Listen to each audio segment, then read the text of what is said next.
Untamed is going to be untamed. It's going to be a little crazy. I want to talk to my people. I want to talk to my brothers and sisters. We can have grace and humility in how we interact with other people. Oh, hot dog, look at you. And nobody talked about what's really happening. And let's have conversations about what truth is.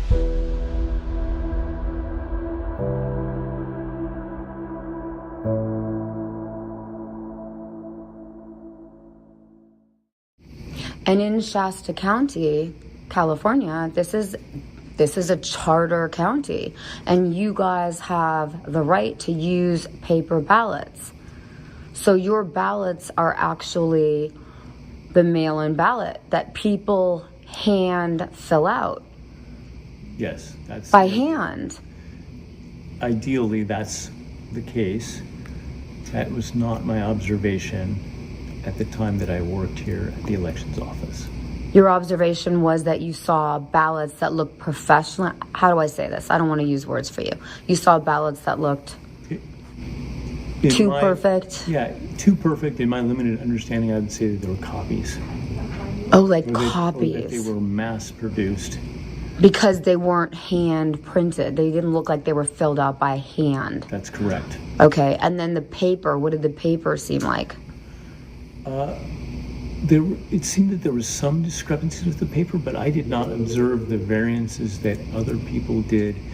There were many people that described variations in thickness and in the quality of the paper. I saw that a few times. That wasn't my major concern. The biggest thing I saw again was the fill-ins. And then also there were ballots that were filled in with the perfect squares where they would be voting conservative on one part and liberal on the next page. And very inconsistent. Most people don't vote like that. And it was unusual. Where they, for example, they would vote for Joanna Francesca, who is against Measure B, and then vote for Measure B. So that is so interesting. And then when you found out that you thought that there was some funny business going on, who did you report it to? Well, I initially reported it to the ROV, Clint Curtis. Okay. I reported it to him on at least 3 separate occasions, and the operations manager.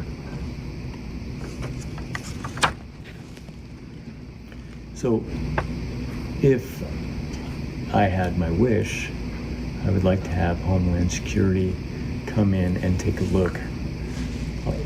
All they need is a warrant and a quick search will get to the bottom of this. So if you can, please come help us here in Shasta County. Because you've already been called by FBI from Sacramento. That's correct, yes. The FBI was here last week, maybe some this week. And did you feel like they understood what was going on? I believe that they understood. I'm not sure if they care, and I hope to see some action. It's time for some action. Time for some action. You know, it's rub on your belly, tap on your head, just do whatever they say, and all of a sudden the results will just pop out the other end. But that's not the only one. So that was in Shasta County. That was in California. Clint Curtis, but if you don't know, he was the one in 2004 that was chartered prior to that by Congressman Feenley in creating a system that could steal elections without being detected. And that's in essence what they've done across the country. And we have all the evidence, but we just sit on our hands and we do this slow walk because you never want to give the people too much, because then they might actually think that they're in charge. They might actually think that you can make decisions quickly in order to give back the voice of the American people, but that's really not the case. Here's another one. Here's a clerk that is asking the federal government to help. To come help us. Please play it. Hello, my name is Sarah DeBoer. I'm the clerk of Climax Township in Kalamazoo County, Michigan. Today I am joining with other clerks across the state of Michigan, calling for federal assistance in verifying the citizenship status of those on our voter rolls. Under MCL 168.515 and MCL 168.520. I am asking for this to be done legally and in my office to ensure that the voter files are protected under Michigan law. Recently, a whistleblower who was an employee at the Secretary of State's office came forward alleging that the Secretary of State is registering non-citizens to vote. Contrary to what the supervisor of that employee told them, local clerks have zero ability to verify the citizenship status of anyone in the qualified voter files.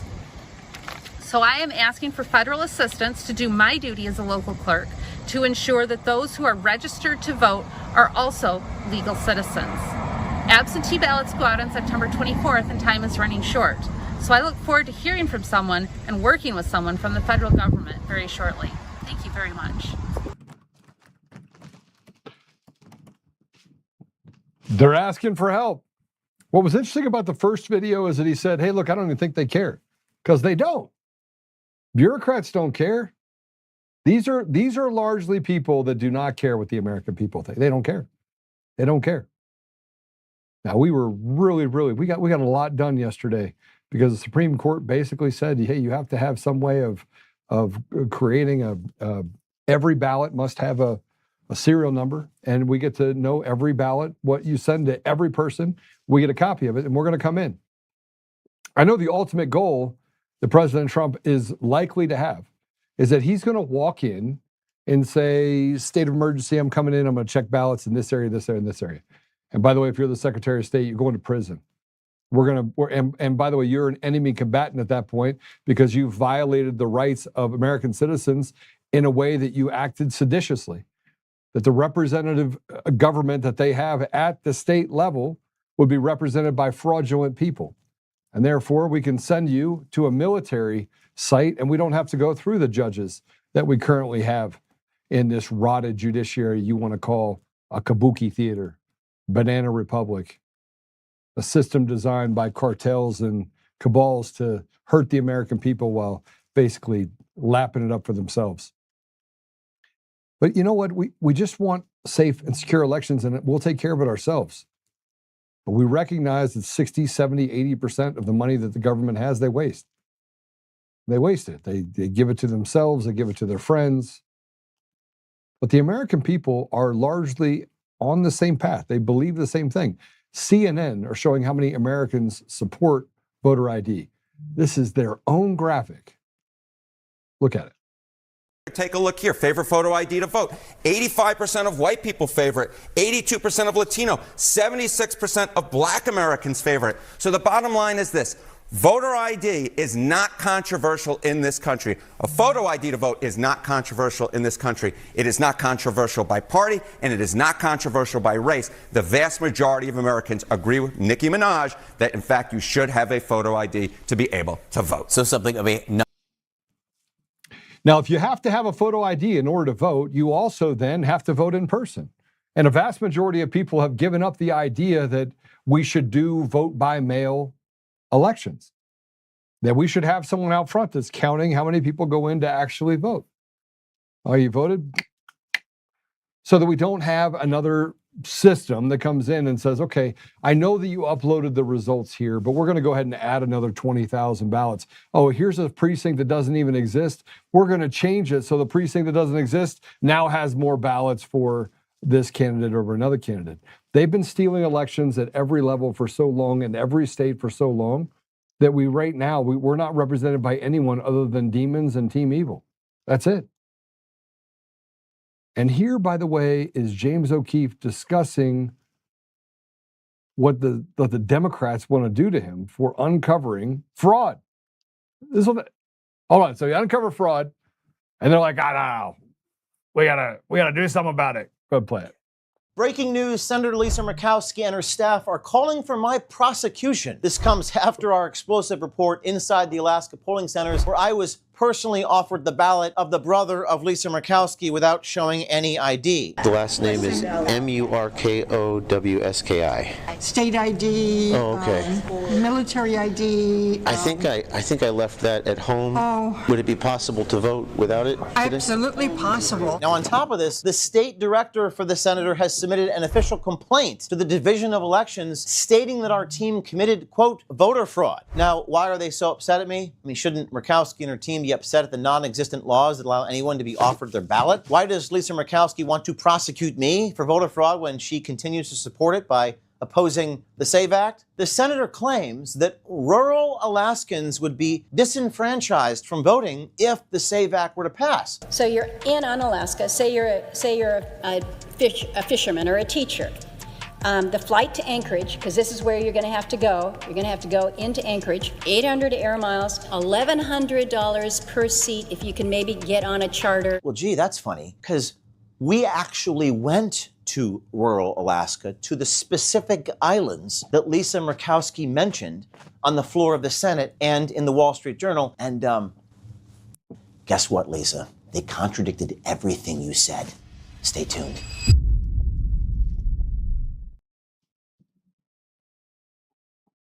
I mean, I want to point out the obvious. You know, I told you before, it's hard to get angry anymore because you can actually see it as clear as day. And we already know that it's like being raped every day, right? The American people get raped. They steal 56 cents on every dollar. I sat down with a group that says they're going to put America first all around the country. And I said, okay, what are you going to do to get past the demoralization of the American people? And it's not, by the way, Republican or Democrat. It's every race. CNN themselves are saying that black people, white people, we're done talking about it. We don't want to talk about elections anymore. I mean, the day that I don't have to wake up in the morning and be like, election fraud will be probably the best day of my life, because two things will have happened. People would have been perp walked and put in prison, number one. And number two, my brothers and sisters in this country would have been given a reset on the opportunities available for them in the future. Groomers will be sent out to pasture. Pedophile and evil judges will be shown the door. And we'll finally get to a place where the American people can have transparent elections that allow for them to dictate the will of the people, a representative government. Think about that. That'd be beautiful, wouldn't it? It'd be beautiful. It's a beautiful thing. It's so beautiful. It's so beautiful. It's a beautiful thing. So that led me to put up a post. And I put this post up that says, God forbid we have an honest conversation about reality. It's amazing just how retarded and weak people have become. It's true. They've become very weak and very retarded. And you may not be one of them. You may be one of the unretarded ones. Or maybe you were semi-retarded and you decided to give up your retardation. And they keep telling me you can't use the word retard. I had some piece of shit that used to work for one of my companies, literally, that wrote that, oh, by the way, this guy used a retard. While, by the way, I won't say names, because if I don't say names, I don't have to. But this is a person that, if they didn't quit, they would have been fired, right? Didn't work at all. Just trashy people. I've now come to the conclusion I'm only going to hire certain types of people in my company, people that are not retarded and not radically on the wrong side of the ideological fence. But I want to bring in somebody else. I had to put that out there because I read the thing where they quit and they wrote this whole, oh my gosh, wanted me to pay unemployment for them. And I'm thinking to myself, no. But thought that they would actually, in a state like Colorado, that they would be able to influence things by saying that he has a podcast and he calls people retarded. James, I call people retarded. You do. You do, Joe. And, I do call people retarded. And I think they're retarded. I think actually that person is retarded. I think that person is super retarded. I think she passed retarded a long time ago and ended up on the retarded tree. In a state of retardation. Slow. Right? In music, it's just a retard. I hate just means retards. Slow. And look, I might actually sue this person just because, I might, just because I don't like being slandered. But we'll see. I'm in the process. We'll see how it goes. How you doing, brother? I'm doing all right.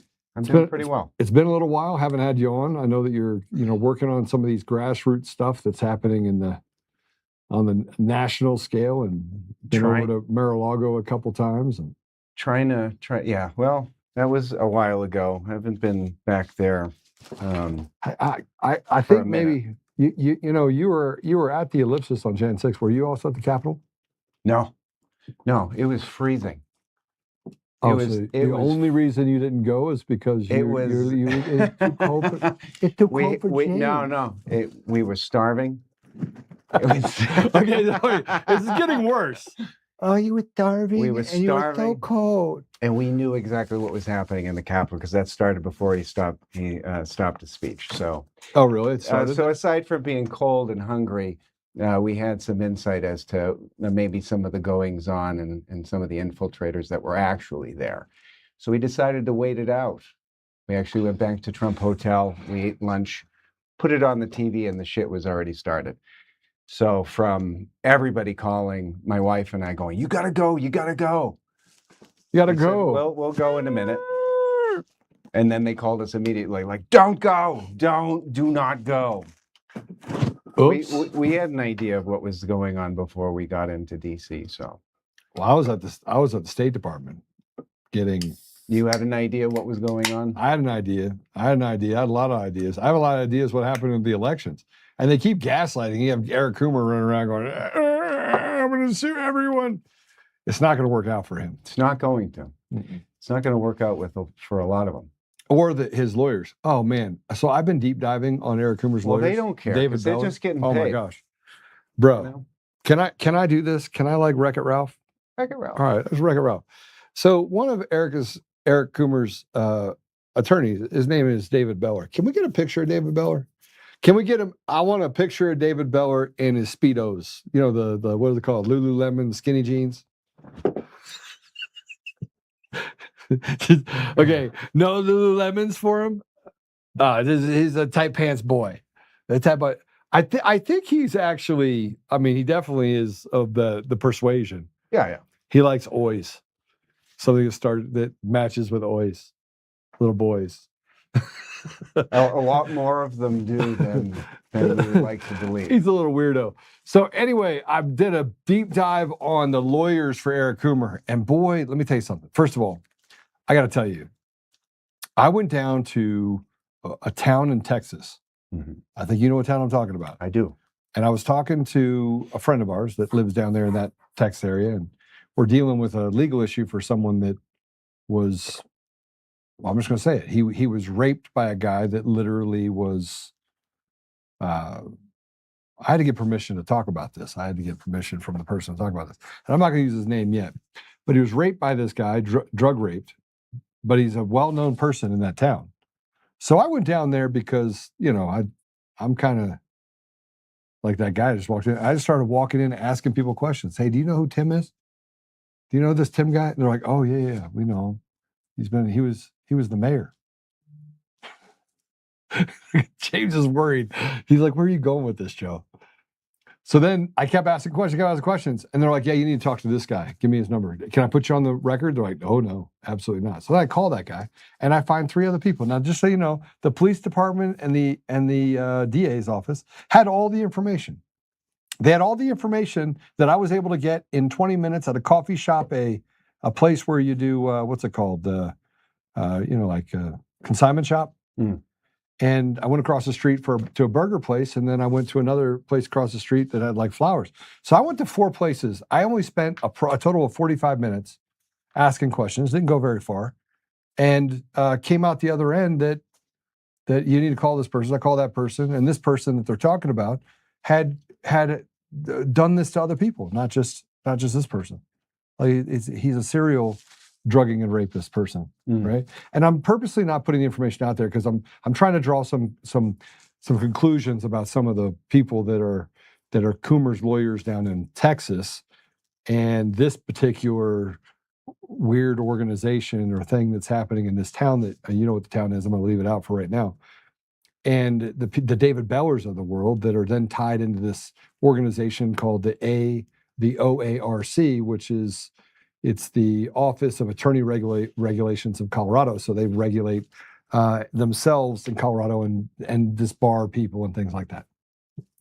So then I got to talk, because I started asking questions and I started meeting people that know other people that know David Beller.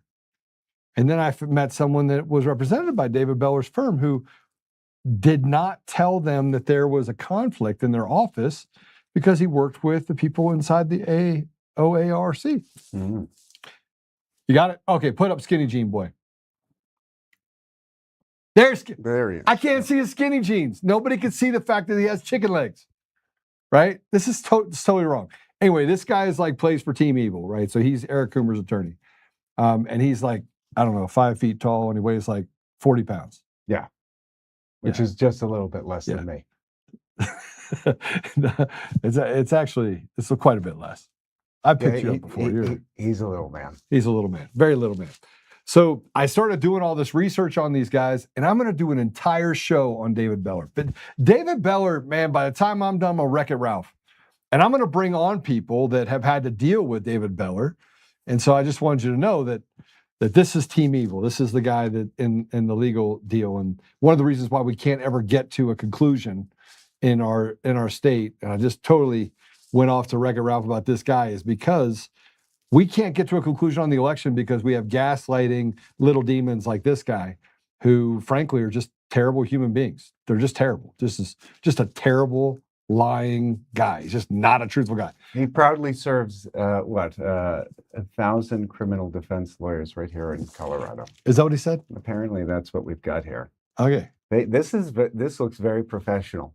This looks like a very nice description of David. Yeah, I mean he's like Captain Weirdo. Of course, it doesn't it doesn't fall far from the tree, because then you got Brad Clower and you got Charlie Kane. When I write a book, man, I tell you what, if these people are directly tied into the fundamental stealing and the chilling effect of our elections across the country in every state, right? And I'm just sitting on just the edge, just waiting for the judges to do something else that shows that they're just as actively complicit in what these guys are doing. So it should be fun. But that's why we can't get to the bottom of it, is because you got weak-kneed, Lululemon, skinny jean boys that can't tell the truth, and frankly, they're just bad people. He's just bad. He's just an evil guy. All right, so then we want to talk about election integrity. How do we get to the bottom of it? And I that was completely unscripted. It wasn't even in my notes. I just wanted to talk about the guy because of the Lululemons. Because I saw him like a couple weeks ago, and he's wearing Lululemon jeans. They weren't even jeans. I don't even know what they were. All I know is that I don't even know if those jeans like this would fit over my bicep. I don't know why that's so funny. That's actually a terrible descriptor of a Lululemon of a guy. It's really. Do you have what kind of guy? Do you wear Lululemon? No. He's a Lululemon. I was about to say that'd been retarded, right? Yeah, I would have to have a because I have a friend that wears Lululemons. He wears Lululemon golf shoes. What kind of guy is he? He's a Lululemon jean type of guy. Yeah. That's like gay. Okay, let's talk about some cool stuff here. So you've been involved in politics, and reluctantly. Yeah. And there's a guy named Victor Marx. There is. I hear you're coming around. Oh, me? Yeah. So in terms of what? I don't even know if you're allowed to talk about it now, because Hugo got kicked out of he resigned. But Chavez resigned from the Denver as the vice chair of the Denver Republican Party because he wouldn't support him. Right, but he was supporting the independent. As I understand it, right? Who's really a Republican. I mean, he's been a Republican for 40 years. Right. So it's not like we're supporting a guy. You're just saying you can't play for a guy that literally was a product of a stolen election. He came back 13 points, bro. 13 points. The rule of large numbers, he was down 13 points to Barb Kirkmeyer. And the rule of large numbers, if it was going to move, it would move for all three candidates, right? Scott Bottoms was at 20.4%. He was at 33%. And Barb Kirkmeyer was at 37%, something to that effect. Yeah. Right. And it was 13 points. He had over, no, it was 43%, 30%, 20%. I think something like that. Yeah. Anyway, something like that. And he came back after 28% of the vote was in. He came back and beat her by a handful of votes. Again, 50-50 vote. And Scott Bottoms stayed at 20%.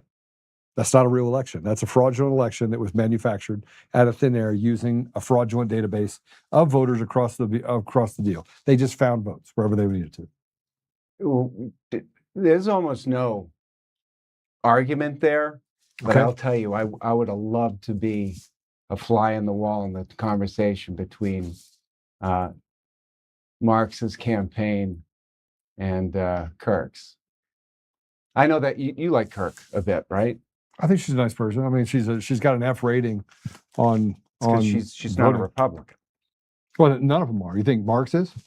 I don't know what Marx is. I mean, I got a video that I almost don't want to show you. I have an idea what Marx is in his group, but that's that.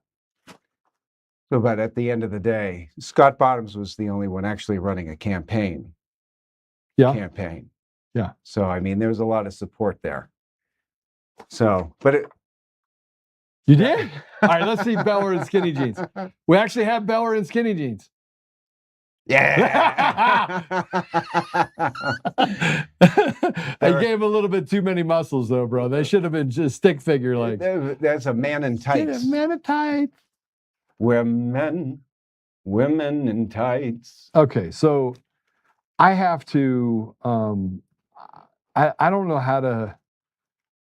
Let me see if I can grab this link. Is it going to let me grab this link? I want you to hear something about Victor Marx. Can I do this without you getting mad at me? You're probably gonna get mad at me. Everybody's gonna get mad at me for doing this. Who's getting mad? I mean, Victor's like, I can't move home, and he's like, he won't vote for me. No, I won't vote for you. I think you're an absolute. I can't do it. And by the way, if you do, it's okay. If you're listening to this and you want to vote for him. Just don't tell me what to do, right? I'm going to vote for Greg Lopez. And you know what? I think Democrats don't want to vote for Weiser either. And they're not going to vote for Marx, which means they have a escape valve. Wouldn't it be awesome, though, if Greg won? If he won, the first time ever. I mean, if everybody rallied around the independent vote, I mean, number one, that's not going to happen. But yes, to answer that question, that'd be the first time that had happened. You get Democrats that have a crackpot who's been suing although a lot of Democrats like the fact that he's been suing the president.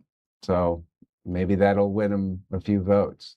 But he's an absolute, I mean, his background is dirty. It's gross. It's gross. You can't vote for that guy. What's grosser? What's the most gross? I mean, what's the thing that gives you the most pause? About him? Mm-hmm. Aside that he's been defending child traffickers, he himself is kind of caught up with some. Got caught up there a little bit. Kind of caught up with some nasty shit. I mean, his personal, sexual exploits behind the scenes are one thing, but who he's actually helping within that whole mechanism, and he's a linchpin for them, so he's got to run, right? But he's an absolute maniac. Can I say piece of shit on the store? I mean, you can. I mean, they'll beep it out later, but you can. He's not. You already said it. So he's not a qualified. You have to bleep it twice. He's not qualified, barely to sweep behind an elephant. So. All right, that being said, and then you got a Greg Lopez that's going to come in. Right. So look, I got in trouble because I just got out doing a bunch of stuff. I went and hiked a bunch of things, and I came in, and I said I'm going to announce that I'm running for governor, right? And I literally looked like I just come in from running, right? And I ran. It was like 21 miles. It was pretty awesome actually, and down in Texas. And I was just going on a deal, and I came back. So I said, I'm going to run for governor. But I'm the type of guy, like, I don't care. I'll put a hat on. I won't wear a hat. I'll do whatever I want, right? I don't care. And they're like, oh my gosh, Joe. But at least I'm articulate. At least I'm smart. I want you to listen to this. Do we have it yet? Okay. I want you to listen to this. This guy is giving a speech in front of people. Like, there's actually people in the room when he's giving this speech. You know what I'm talking about, don't you? And he's running for governor. Like, Weiser is worse. I agree. I totally agree with you. Weiser is so worse. But this guy talks about elephants, peanuts, squirts of lime or lemons, sucking on lemons, crazier than a monkey on Mountain Dew. I just can't. I don't even know what to say. It's a Southern term. That's a Chattanooga, Tennessee. He talks about like being locked in a cellar and then monkeys and then like squirts of lemon. Play it. You can say what you want.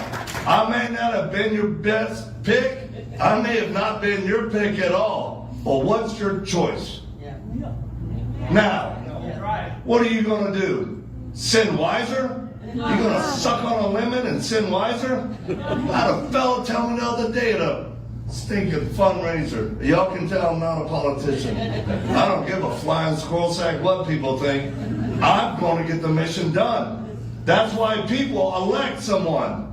Yes. And I'll tell you what, at this doggone fundraiser, this guy goes, and Lauren Burtwood was there. It was a small one with tall cotton people.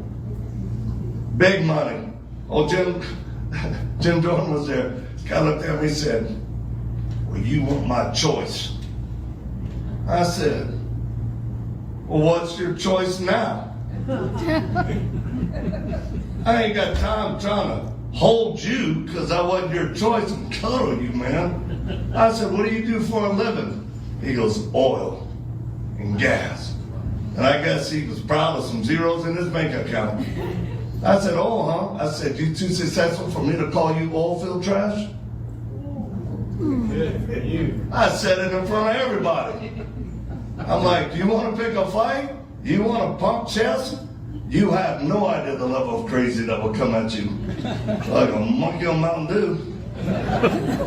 You ever been locked in a cooler as a kid for dead? I have, and I know how gets stuff done. I said, my family's oil field trash. My brother was climbing rigs at 18 years old and developed a top company, made hundreds of millions of dollars. So I'm not worried about your money, sir.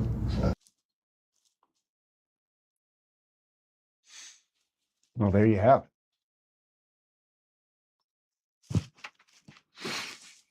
it. I'm crazier than a monkey on Mountain Dew. That's the guy you wanted to. Oh my gosh. You have Simpy Weiser. You have Simp Weiser. I sued President Trump for the 287th time. Now, he doesn't talk about the fact that he won 286 times.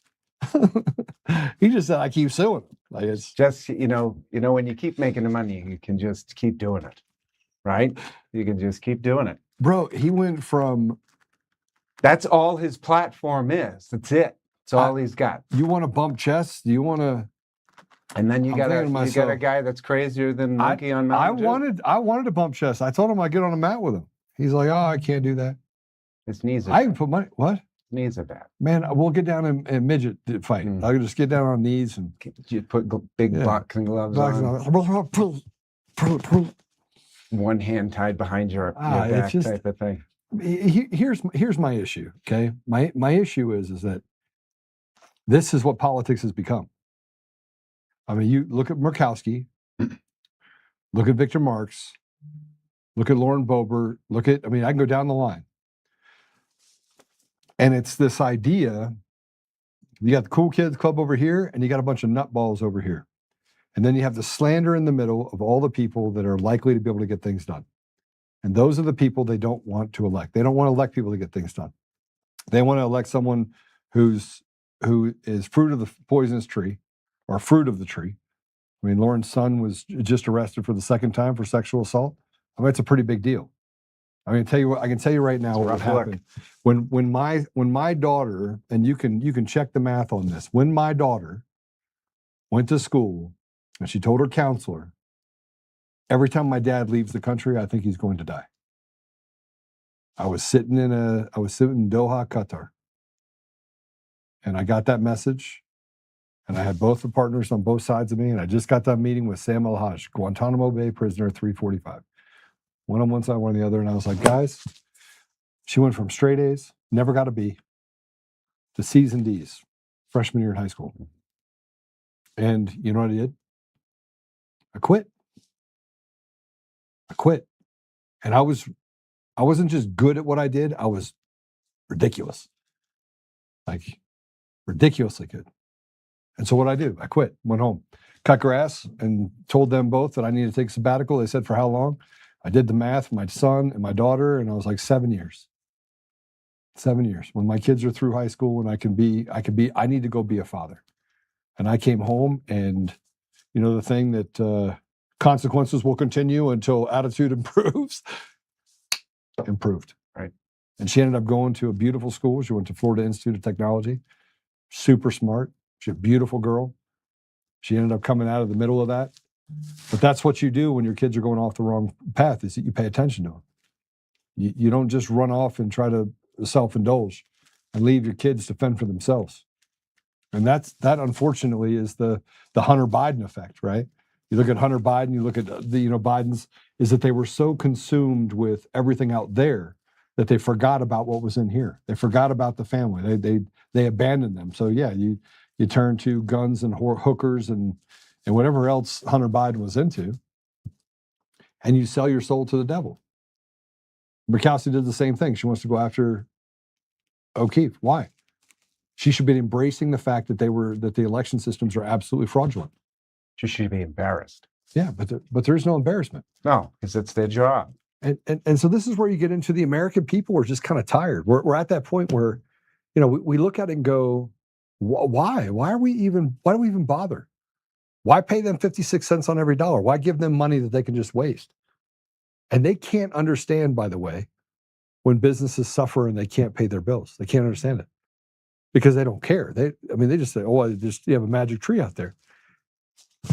Go get more money. We're going to create more entitlements. We're going to make you pay people more money. And people go, I can't survive. But those people have never started businesses before. So they don't, it doesn't mean anything. That's what I'm trying to say, is that the guy that's the oil and gas guy, the reason why he was successful is because he climbed that rig. He started in the oil field. He understood what it meant to sweat. I've never met an oil and gas man that did not have impeccable character. Not one. I've never met an oil and gas guy that did not have impeccable character. Right? You don't know why? Because they started at the bottom. Yeah. They sludged mud everywhere. And they worked 12, 14, 16-hour days. Especially if their father started the company. Yeah. Because you have to work harder. You have to prove yourself. Both my kids, same thing. They have to prove themselves. They have to work harder. And here we are having a conversation about what does it mean to work harder? What does any of that mean? Right? But this is what we get. We get the crazy guy that talks about drinking Mountain Dew and playing with monkeys. Or you have the other guy on the other side that is a weak, pathetic man that talks about that his lesson in life is going to sue President Trump. And then in the middle, you have the Kyle Clarks of the world that work for a company that sanctioned the murder of Lee Keltner in cold blood. And then the Denver police covered up for it for the radical leftist that was run by a guy named Phil Weiser. Mm-hmm. So there you go. That's why people are disenfranchised with politics.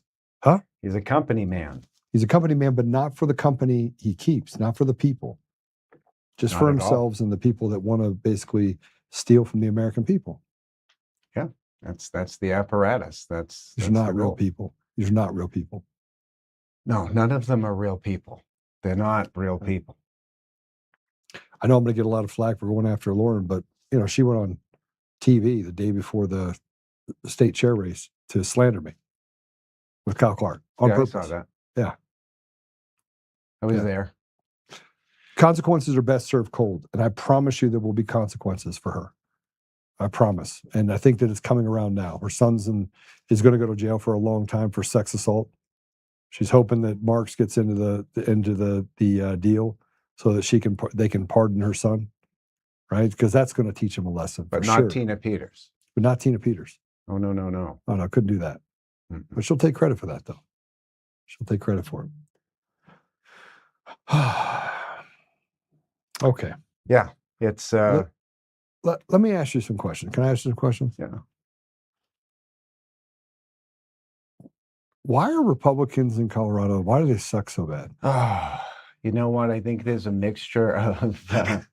depends on which ones you're talking about. There's good ones. They're just not leadership. You're talking about people that are just citizens that registered as Republicans. They're, You mean in leadership that are so enamored with the idea of running things? No, I haven't even gotten to that. I'm just talking about regular citizens that are just voting Republican historically. Yeah. I mean, those are the people that are completely frustrated because you've got a party that they've been a part of for a long time that isn't just, it's fracturing. And there doesn't seem to be any cohesion with the party, so which makes hope even more difficult. So, and compound that like times 100 in the state, you're going to have a lot of those people. A lot of them left and went independent. So did a lot of the Democrats. They also came in independent. If you're talking about the local yokel GOP leadership, it's not much different now. Maybe it's a little bit more. It used to be a third of the GOP were old school, kind of bedazzled Trump hat wearer. Pretty much they'll go wherever the boat's listing. And not to demean anybody by saying that, but they were party line voters. If that was the plan, that was the plan. Then you had a third of absolute establishment infiltrators doing everything that they could do to sow confusion. That's my opinion, right? That's my unprofessional opinion. And then you had a third surge in, saying about 2022-ish, 2020 to 2022, maybe even a little bit earlier than that kind of came in new and either stayed on and fought the good fight because they could see they could critically think, number one, and they were seeing something's not quite right and trying to do the right thing. And half of those, dropped out and said, I'm good. I don't want to be this, that, and the other thing. There's still a few good ones that are trying to figure out a path forward. But there's so many disruptions within the body of the GOP right now, and it's so fractured, that kind of set off because everybody's pointing out someone who is, agency or whatever they are, and they were wrong, right? But then their ego, once your ego is involved with the way that you think, you're in trouble because that becomes your identity. So, but at the same time, anybody that kind of got in a little higher end, I mean, when you see people change in the love of that authority. The love of that authority. I mean, I want to... Not the love of the responsibility, the love of the authority that it came with. The power. The power. Yeah, and what's interesting is that it's significance.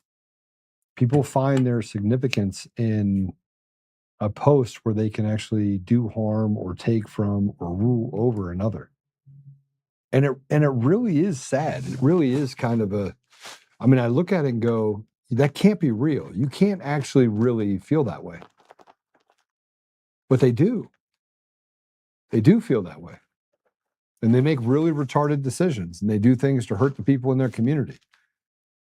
And we see that happen every day. And we see people that stand on both sides, on the Republican side, and they scream obscenities at each side. And it doesn't matter what's good for the people, as long as their horse wins. Not what's best. Because why would we want to do that? Why would we want to do what's best for the American people? That would be counterproductive, I think. I don't know. For somebody. All right, so let's get into this a little bit. I put this post up, and I want to stay in line with this because I've been criticized by a person named Danielle Neuschwanger. Do you know who she is? Neuschwanger. Danielle Neuschwanger.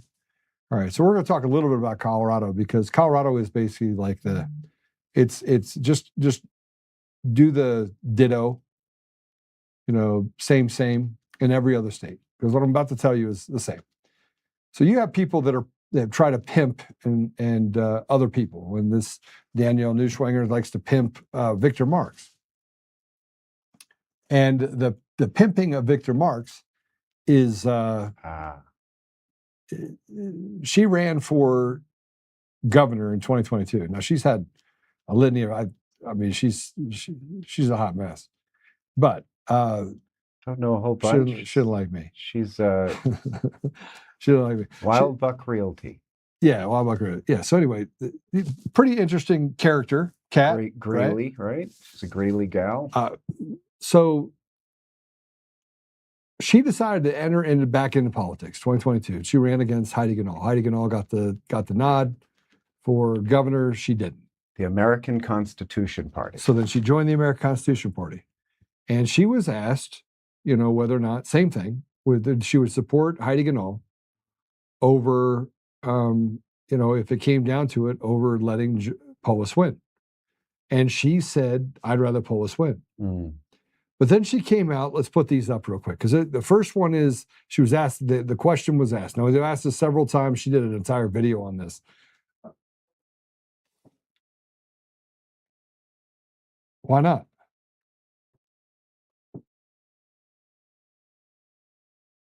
Are you serious? Oh, man, hold on a second. All right, take me to a quick commercial break so that I guess I got to download this. I got to figure out how to download it. Hold on a second. All right, we'll go to a commercial break when we come back. This is actually really important. We're going to do this.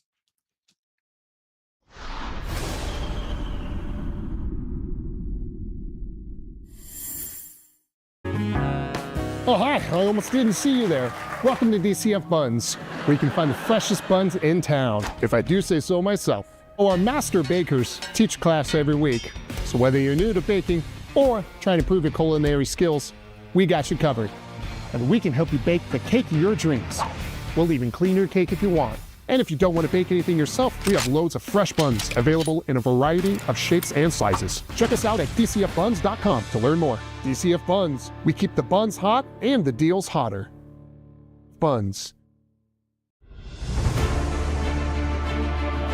In every thread, in every stitch, Honor-Bound USA weaves the fabric of the American spirit. It's not just apparel, it's a testament to God, family, and country. At Honor-Bound USA, we're a family of patriots who put our faith, family, and America first. When you visit our website, you'll find a line of products that embody our commitment to pray, stand, speak, and act. As the official site for the Untamed podcast, all of our products proclaim speaking the truth with courage. We also have the powerful documentary from Professor David Clements, Let My People Go. Identify yourself as one of the few who are willing to stand for what they believe in. Join the Honor-Bound USA family today. Wear it as a badge of honor, commitment to the values that shape us, and a pledge to the bright future we will build together. Because when you're honor-bound, you're not just wearing a brand, you're embodying a lifestyle.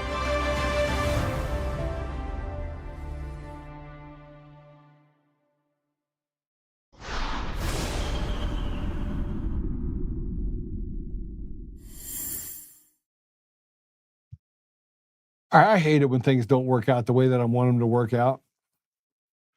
But let's see if we can get this handled here really quick. So that was let's see if I can get this one. Here's that one.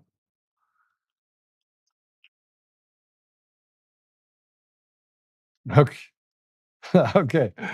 All right. All right. So let me just go through this with you. So I did put the posts up so you can have them. I'm going to read it to you.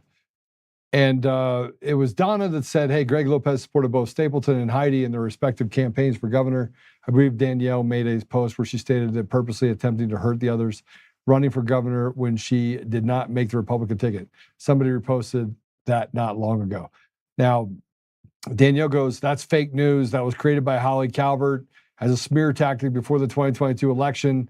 And you are free to reach out to Heidi or Walker to ask them. Let's see what they say. I'll wait.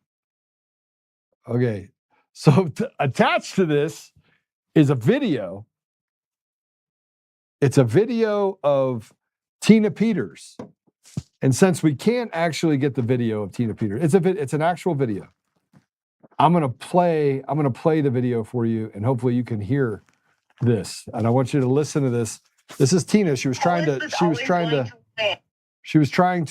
get in the middle of this. And let's see if I can get this. Hold on. I talked with Heidi, and I talked. Okay, this is Tina. I'm gonna put my little mic on this. Just so you know, that is Tina, right? Not a beep fake. That is. All right, here he goes. Ready? I talked with Heidi, and I talked with Danielle today. I was very disturbed by what Danielle said, and I was very encouraged by what Heidi said. I'll let you listen to what Danielle said. Polis was always going to win because he's setting himself up for a presidential run. Well, I know that. He's not going to win. But you're not going to make it. I don't have to make it. I deal with, I'm on the America First candidates I'm on the America First candidates all across the United States. We're in agreement on this one. And we have to go, I'm going to do me. You're going to do in Colorado, Danielle. You're going to do in Colorado because they're not. Maintain my commitment to the American Constitution Party. Even if it means handing it over to Polis. Even if it means handing it over to Polis. Wow. I got to go now. I can't even. I can't. I thought you were reasonable. I thought you were. All right. So I put this up there because I was told that if I don't vote for Victor Marx, Paper Tiger, that, yeah. By Danielle, by the way. By Danielle.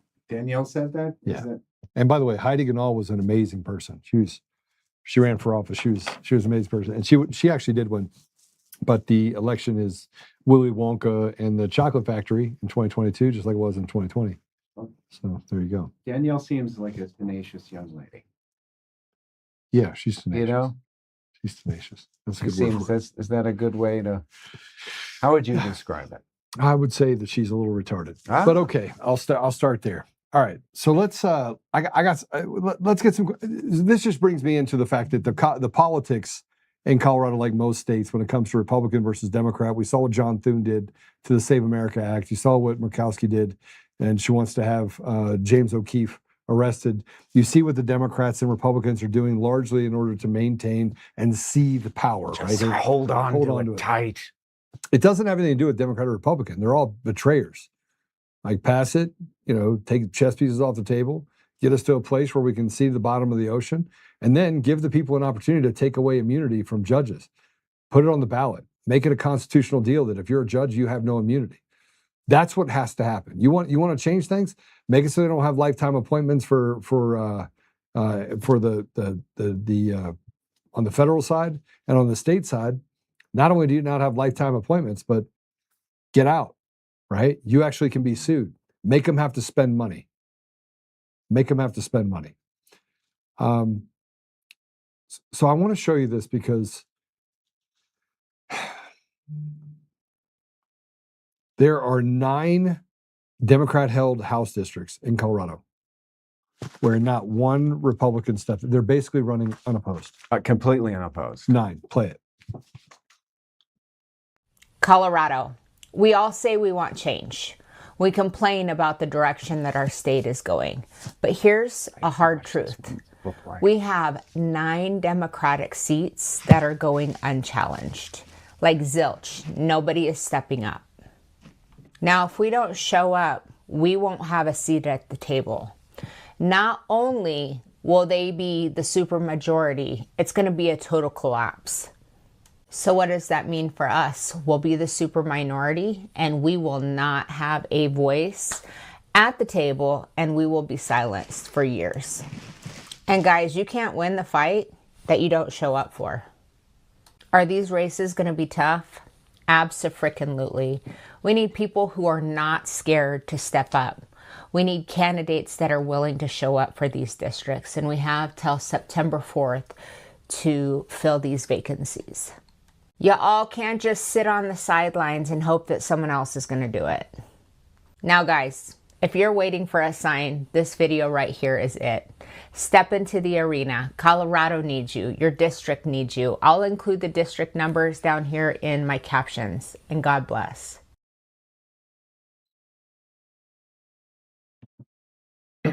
Can't say it any better than that. Can't really add to it. So this has been a problem for a while, and you've got these. Nobody wants to be a part of the Republican Party because they're just they're a bunch. They're just not. I mean, come on, man. Maybe, but you can't really blame it on that. They did the whole race. Let's just talk about the race for the Colorado Secretary of State. They did it with proxies. They literally loaded up proxies on people that were volunteers, James. They were volunteers. They weren't voting members that had 4 other proxies. They went out and found Tom, Dick, and Harry in their house and said, come with me. I want you to come over to Montrose, 3 hours away, and I want you to vote for this candidate with these. And you didn't even, I mean, it's not a real race. It's not a real, everything is fixed. It's either fixed at the national level, it's fixed at the state level. Everyone's too busy fighting everyone else because you have weak people that are in those positions. Which is all the more reason to actually step in instead of throwing your hand in the air, though, Joe. My only counter to that is it's not that I disagree with the egregious I'm just telling you. I mean, it's effort to undermine the whole system. But the problem is this. The midterms are going to happen. There is not going to be some hopium thing where he's going to do this emergency declaration. I agree with you. Move it to June. Number one, he can't do that, right? It's going to play right into the left's hands that he's a king, he's a this, he's a that, so he's not going to do that. He's done everything that he possibly can to set this thing up and give them the opportunity to do exactly what they want, which is the right thing. In the meantime, it doesn't really matter how frustrated you are. That woman is completely correct. You could sit there, well, fuck it, excuse my language. Screw it. It's all cheating and we're not going to do it. You still have to show up and fight. That's the only leg we have to stand on when cheating does happen. Because if no one shows up, then it'll be like, well, then that's what you wanted.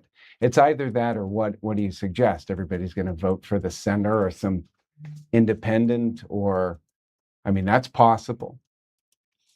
But if you actually want a constitutional republic, I understand the naivety of saying that out loud. I'm specifically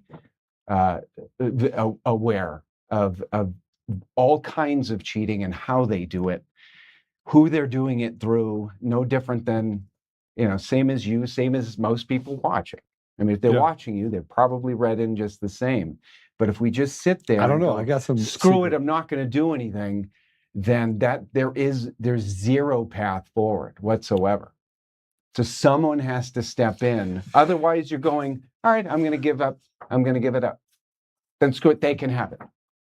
Then you get what you ask for. You definitely get what you don't fight for.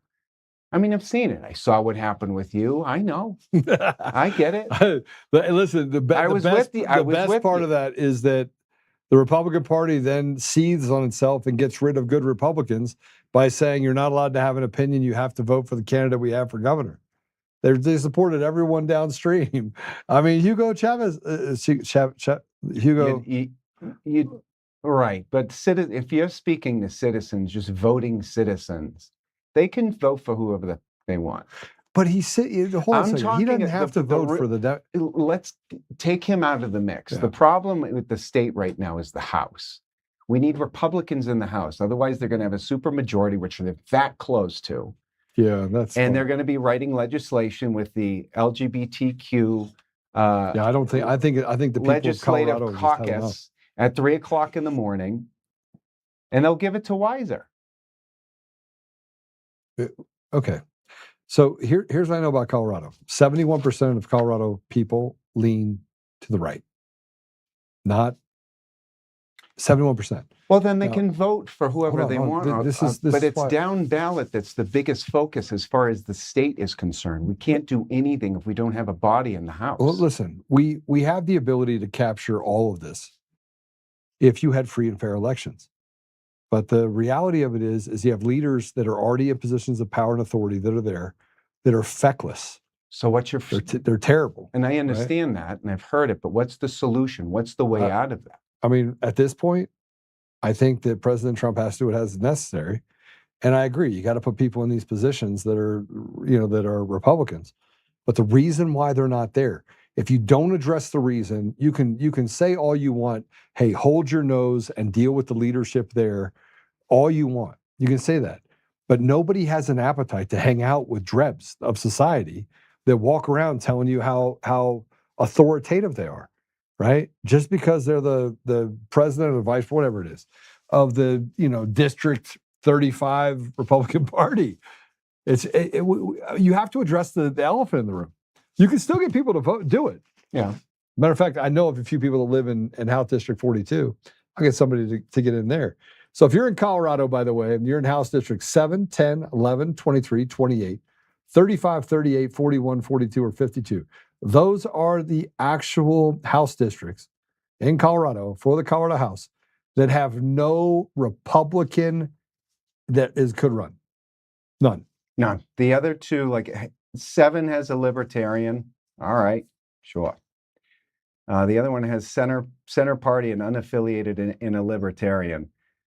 And 23 has libertarian, but all the other ones have 0 Republican representation. And I don't want to get into the flavors of Republican either. I think you just have to vote for anyone that's not a Democrat. So just go. If you don't want to be a Republican, just go run for one of these others. And then your campaign is, I can't suck any less than the Democrats and the Republicans have in Colorado. Is that not? Am I allowed to say that? Okay, that was a real thing. They haven't been great. I mean, we definitely know one side has definitely not been great. The other one has been diluted to such a point where they're just as un-American. I was talking through the whys, and we're not allowed to actually have a conversation about what the truth is. We walk past it like the big elephant in the room, and that is stolen elections. When you take away the voice of the people and then put millstones on the chest of Americans, this is what you get. You get failed policy. I want to show you what that failed policy looks like in Denver. This is what it looks like. You guys want to see the reality of Denver's drug problem? Look how casual and how bad this is. That's meth pipe.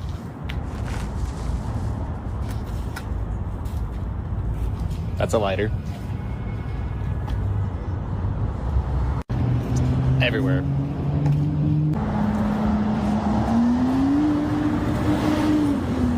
Everywhere.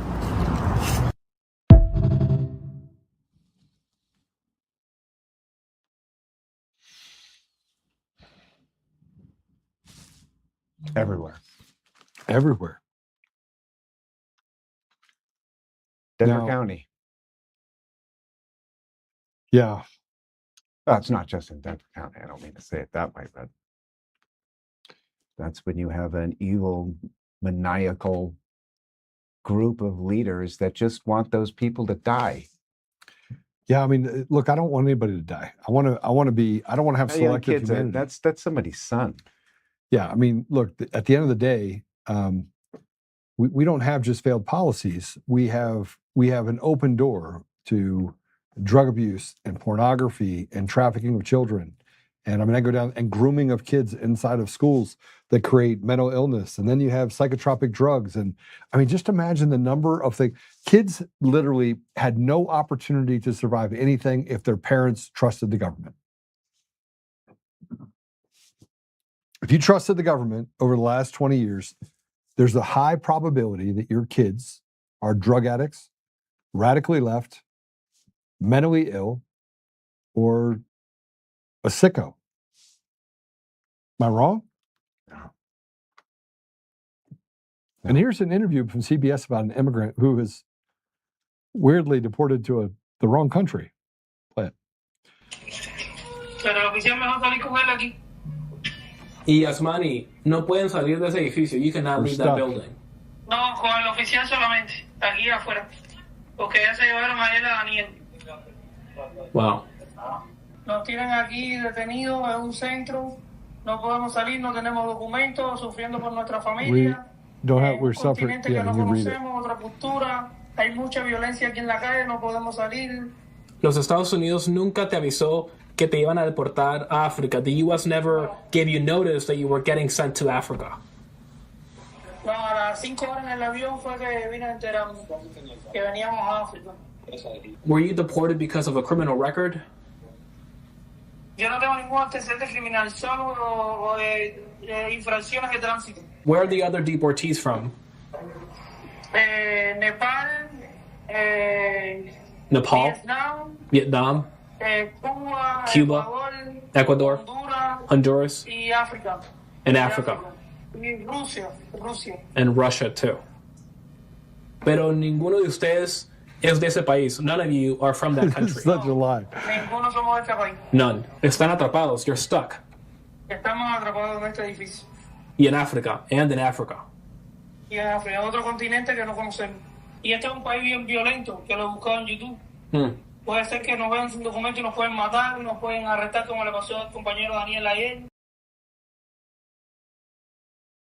Okay, so just so you know, it's a continent, Africa. It is. Okay. Many countries on that continent. And he just said that he's in the country of Africa on a different continent. So who put that out? I want to take a guess. A person that basically is retarded that used to work for USAID. Okay. That makes sense. That sounds like that. Isn't there a bit of a background behind this gentleman? Wasn't he given some options? Yeah. Yeah. This is, and I mean, but he definitely is. And he refused. He definitely is gay too. Either that, or somebody gave him a helium balloon before he got on the. As I understand it, he was given the option to go back to his home country, refused. Yeah. With money, or a country of his choosing. Yeah, and he chose Africa. No, he didn't choose anything, right?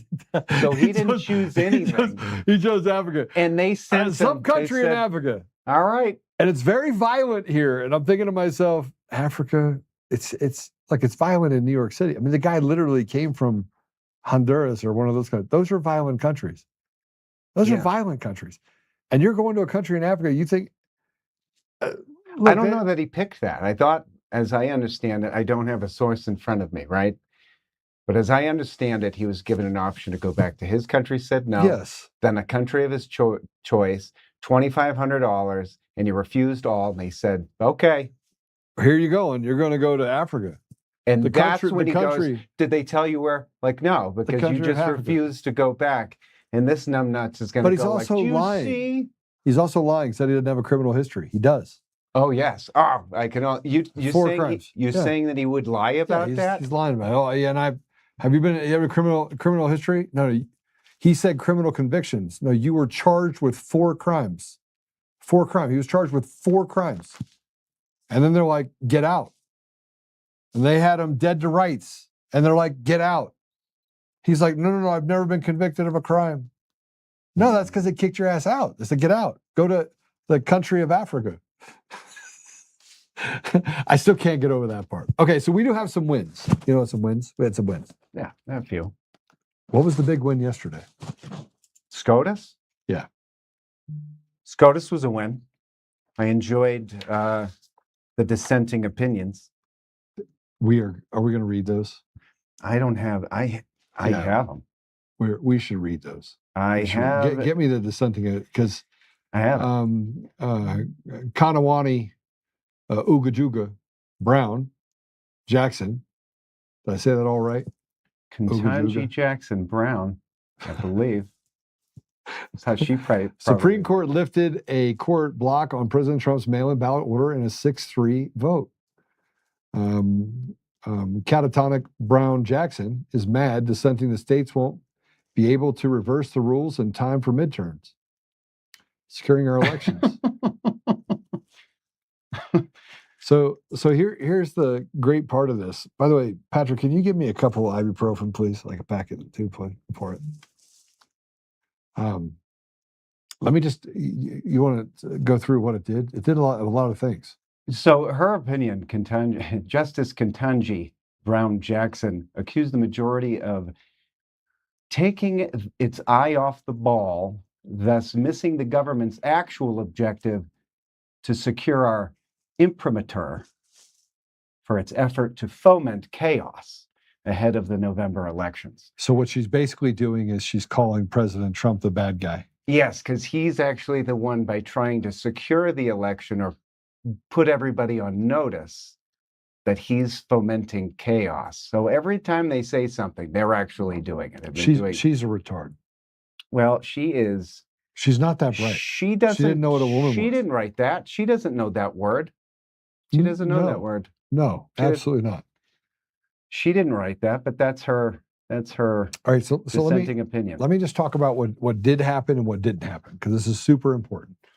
The ruling did, by 6-3 vote, that the Supreme Court lifted one of the 2 federal injunctions blocking Trump's mail-in ballot executive order. And here's what it specifically lifted. It lifted the injunction from U.S. District Judge Indira Talwani that had blocked the executive order in 24 jurisdictions, 23 states plus D.C. So it clears the way for DHS to move forward on building lists of state residents to check voter eligibility and citizenship. So it did that. Now, let me tell you what it didn't do. A second broader injunction that Talwani issued on August 11th extended the block nationwide to all 50 states, remains in effect. Because the nationwide injunction stands, Postal Service's new mail-in ballot rules are still not enforceable anywhere, even though the USPS has finalized them. So the net effect is almost nothing in the executive order can actually be implemented in practice before the ruling is followed by further litigation. Now, let me just talk about how they framed it. So this is really important because everyone's like, we have a huge win. Now, it wasn't a win. It wasn't a win, okay? It wasn't a win because what they did is they jumped over the little bunny hop deal in order to hit the wall. And the wall is that even if you live one injunction, you should have addressed the other one. This is why I tell you that the Republicans are in on it. They're in on it. They're in on it too. So the court framed it as an emergency shadow docket stay, not a ruling on the merits. The court did not decide whether the executive order was constitutional or lawful. They didn't decide that. And by not doing that, they basically kicked the can, right? Again, they kicked the can. So the majority of the state's challenge to some provisions wasn't yet right because those parts of the order have not been implemented. So we want you to know that every time we jump one thing, we have to jump through 8 more hoops. That's how you know that it's not legitimate, that what they're doing is designed to just create a slave trade with the people of our country. So the majority also added a caveat, which we have to, that lifting the injunction does not mean that by any measure taken by the government or implement the order will necessarily be lawful, leaving the door open for future challenges. Because God forbid you actually put it to rest and say only people who are good should be able to vote. Okay? So here's what happened next. States and voting right groups are going to go back to court as quickly as possible and add more litigation. Okay? And so that'll happen in the next couple of weeks. And then once USPS has their ballot rules are formally published, states can mount legal challenges to that one piece. Practically, most observers, this is what we think is going to happen next. Expect the legal fight to keep grinding through the fall with a real problem on whether or not this will go into effect in November. Okay. Now I have this cut for the news report of Jackson's dissent. I think we should play it. Justice Ketanji Brown Jackson's dissent in this decision. She writes in part, quote, when the government's obvious goal is to interfere with the plaintiff's state's practices and prerogatives in a manner that the Constitution does not authorize, it is both a serious legal error and a grave misuse of our equitable emergency powers to let the executive proceed even one step further. Carrie, got about 30 seconds left. Final word to you. Unfortunately, Justice Jackson seems to be prejudging this case, as it is her pattern a little bit with this administration. I think she needs to give the president the benefit of the doubt. He is our chief executive, and she needs to treat him with the respect that a president deserves, and not jump out ahead and try to become an imperial judiciary, trying to do what she thinks rather than allowing our elected president to do his job. She also called the majority's order the Kafkaesque nightmare that our precedents have been steadily creating for certain plaintiffs who seek to bring election-related challenges. So one side's going, well, it's a little too early because, you know, you can't just say that there's a problem, even though everybody knows that there's a problem. Again, we're going to gaslight the American well, people. Well, you got to wait until we've actually committed the crime so we can litigate, and then we can. And then even the majority even said that this may even come too early, like to actually implement. So they're too late. They're even saying too early as well. They're siding with that as well. That was their little caveat. Like, though we're going to push this through, we don't completely disagree with, well, but here's the thing. All he's trying to do is establish fair elections, right? He's just taken a variable to try to make it so that I think that's my issue. I mean, I think that's my issue is that dead people and illegal aliens can't vote. We have made it so difficult for the American people to get relief. I mean, think about just the amount. This is what happens in every court. The courts are allowed to string people along and basically run out the clock. Oh yeah, that's the name of the game. Yeah. Well, it's going to be too late for us to authorize the order. It's pretty crazy stuff. All right, so I want to show you this. President Trump did do something else. Go ahead, play it.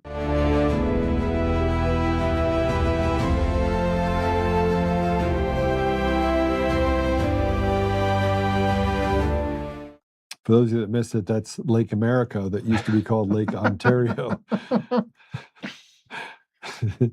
I don't.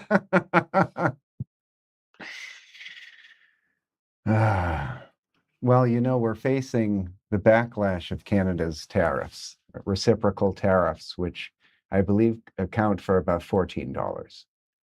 You know, this is what I get to when I start talking about punishing and demoralizing. And I talked about it this morning with a group that has had huge success on the American First side, that is now in 10 states pretty firmly, is able to go create policy changes in those states, and they're moving into other states very quickly.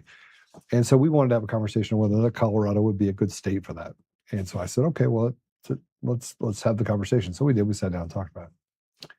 And one of the things that I said is, listen, the demoralization of the American people, the generational American people, like 3, 4, 5, 10 generations, more than two, more than 3, people that go back in time. There's real sacrifices made by those families.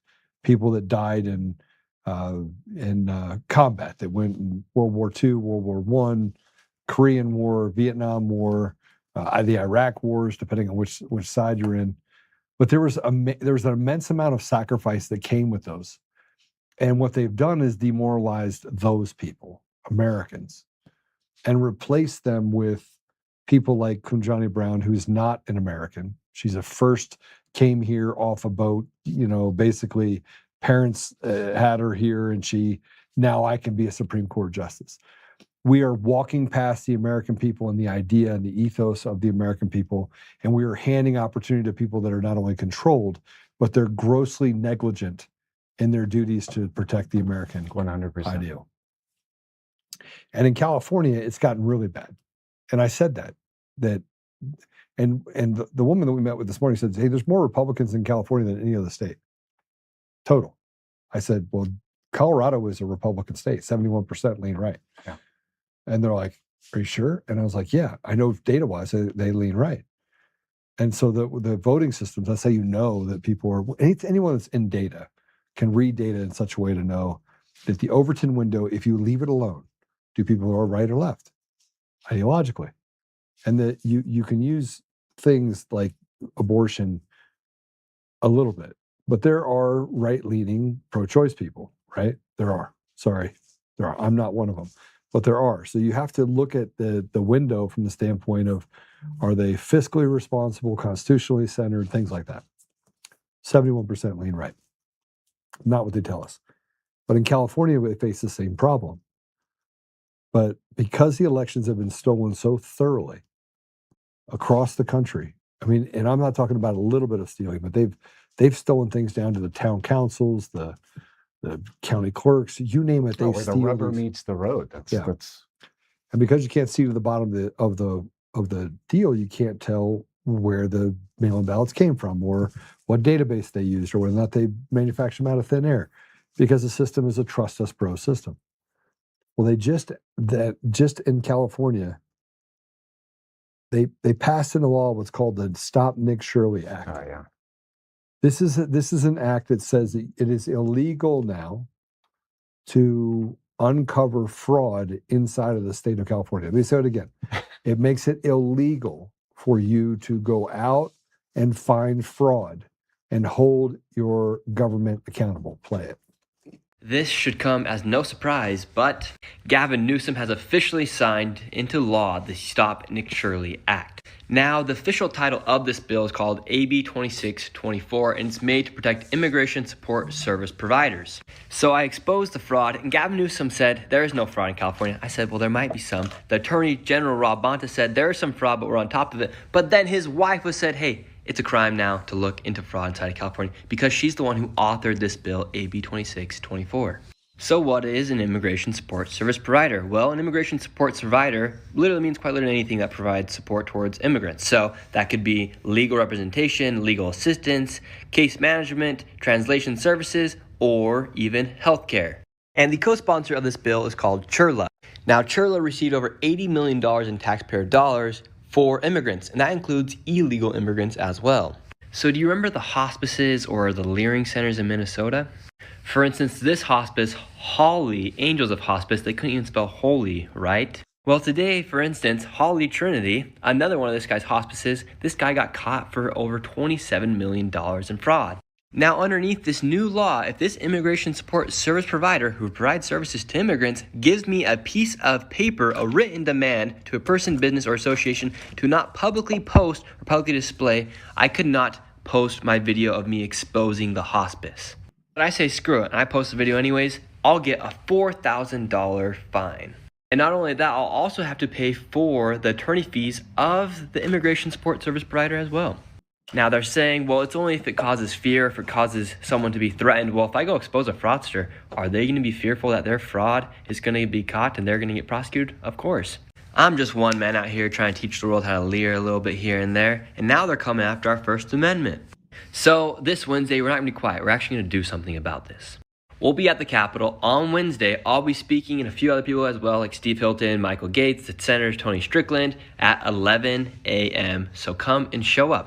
When I met Elon Musk, he told me something interesting. He said, well, the left protests because they don't have jobs, so they can attend all these protests. The right, on the other hand, or people with common sense, a lot of times they have jobs and they feel like their way of being productive is by going out and actually working. But if we don't actually stand up, we'll actually lose everything. Because think about it, if they're willing to openly violate our First Amendment and the freedom of press, imagine what they're going to do next. And the crazy thing is, this isn't even some conspiracy theory, this is legit. Underneath this new law, it says someone may make a written demand to a person, business, or association to not publicly post or publicly display. That is a complete violation of the First Amendment. I hope to see you guys all there, Sacramento at 11 a.m. Share this around. You're not allowed to uncover fraud. Oh. And they passed it into law, but here's the worst part about all of it. This is common sense. Like, we're having a conversation about common sense. Yeah. We're having a conversation about stealing Americans. How many of you don't have the ability to meet your obligations with your bills? How many of you are in debt? How many of you own more or have more in debt than you do in cash? And these people get to take 56 cents on every dollar, stuff their faces with it, and then they get to then charge you $4,000 and make you pay their legal bills if you come to them and say, hey, I know that you're fraudulent, when they're fraudulent. And then they get to basically take even more from you. That's what we're dealing with. Right? Well, while Congress passes, what is it, $14.3 trillion to NGOs, right? That's part of the debt, isn't it? Why do we give them anything? Why do we give them anything? You know, they just keep kind of printing it, right? I mean, it gets a little bit more complex when you start getting into the bond market, but it's kind of the same idea, promissory notes. and then tax and continue the tax. I mean, we've got a sweet, sweet bill coming down Colorado as well to continue to raise taxes because everybody's going to agree with that. It's not so much that Nobody's going to agree with it. Of course not, but apparently we're going to vote for it, right? Yeah, we're going to vote for it. We're all simultaneously going to disagree on almost everything organically, but we're all going to agree to finally do that. Yeah. They just don't want us to have it. It's not that they need it. No, they want to give it to their friends and they want to make themselves filthy rich by basically taking from the American people and proving that we're slaves. So I want to show you this. This is, and New York had a new law that went into effect as well. And let me after hearing this, I want you to tell me whether or not you think that New York is going to be safer as a result. Play it. And we will not sit idly by when ICE commits atrocities on our streets. We will not allow local cops to be diverted as ICE agents to conduct civil immigration enforcement.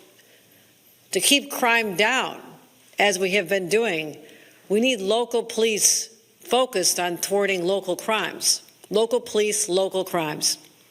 Not conducting civil immigration enforcement, not chasing Stephen Miller's inane deportation quotas.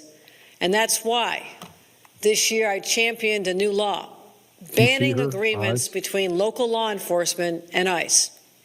Today, that law becomes enforceable. That means starting today, ICE can no longer use locally funded police to carry out the Trump administration's aggressive immigration agenda. Local cops cannot be ordered to aid and abet an out-of-control agency with an $85 billion budget. Local cops can no longer be deputized to participate in disorderly raids that too often descend into chaos and violence. As I said at the top, local police will assist ICE only if a real crime has been committed. But on civil immigration matters, ICE is on their own. Let me be clear.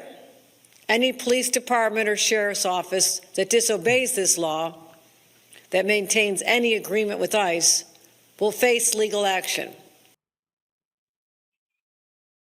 That woman's demonic. Absolutely, 100%.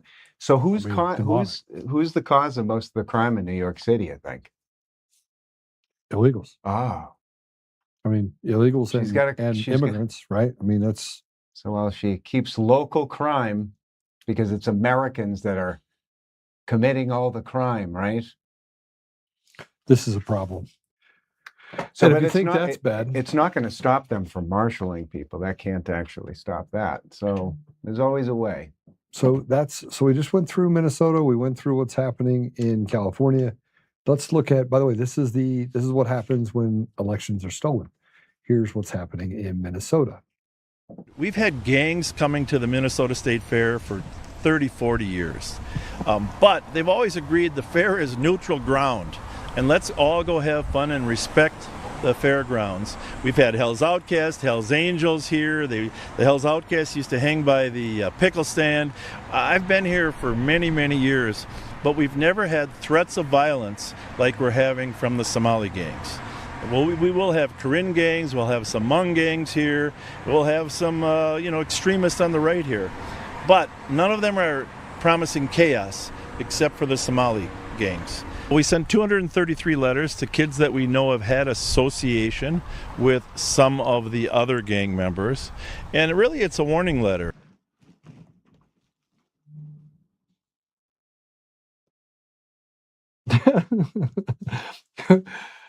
I'm going to send you a warning letter because you're a gang member with the Somalis. Don't have violence at the fair. You know.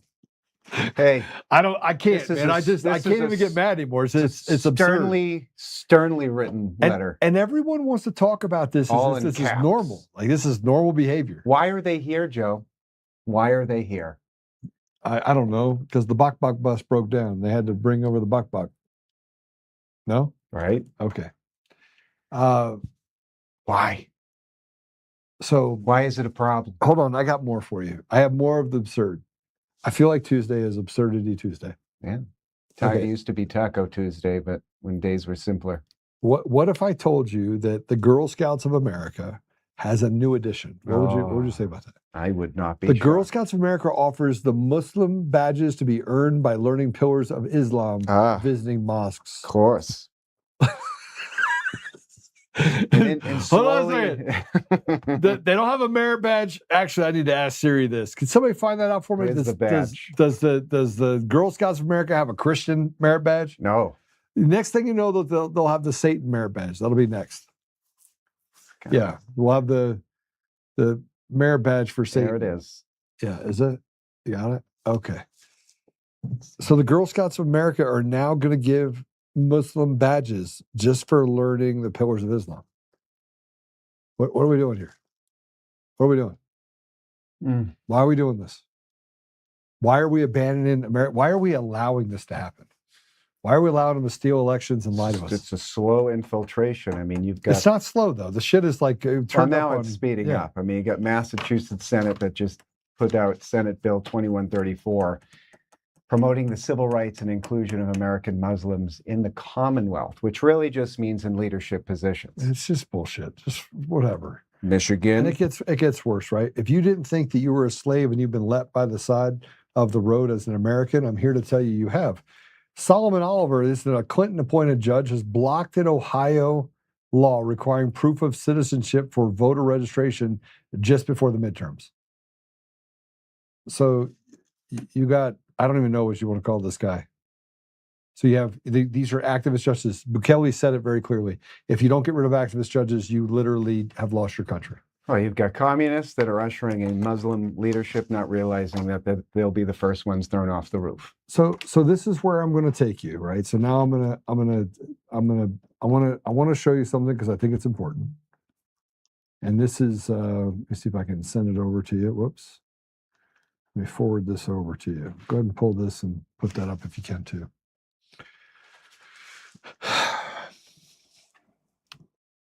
So I personally don't believe that we're going to be able to vote our way out of this. Do you?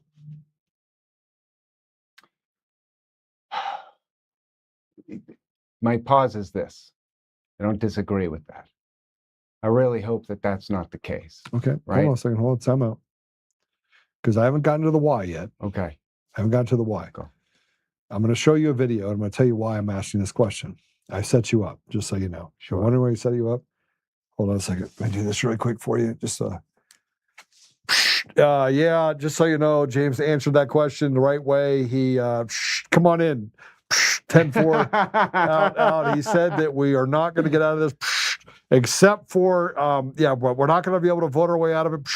Yeah, so I have set him up. He is now a domestic terrorist. He has committed sedition. 10-4 now. Go ahead and break down the door. Okay, so you're going to go to prison. Okay. Just for first edition. Great. I didn't ask you why. But let me tell you why I don't think we can vote ourselves out. Yeah, go.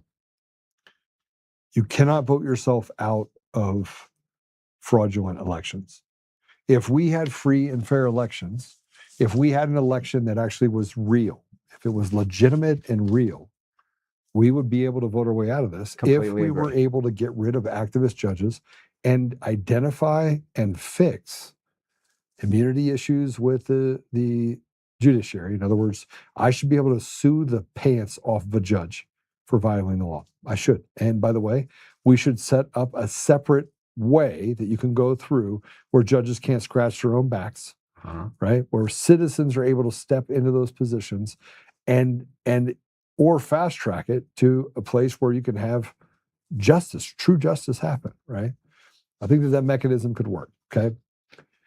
But in its current state, we are being forced as Americans to be slaves or to fight. And you have a guy named John Nance, who was an FBI guy who spent a bunch of time over the last couple of weeks with Kardashian Patel, that is saying that your ability to say that makes you a seditious conspirator against the American government. Mm. I want to separate the American government from the American people. When the apparatus becomes so strong when it becomes so defined as anyone becomes the enemy, that's not a government anymore. That's a slave master. It's been that way since decades. Just 1871. Well, Decades. shit, since the Civil War, we fought a war over slavery to just, okay, then you're all slaves. Yeah. Well, and we let it happen. We let it happen, and we took away the ability for our children to understand civics. We took away the ability, and we put positions and people in power. And it's a learned thing. So over time, they learned there's no accountability. It's a self-perpetuating, self-serving environment. It's a self-licking ice cream cone. And we have to defend the system while we destroy the American people, the American ideal. That's what's happened. I want you to listen to this. Go ahead, play it.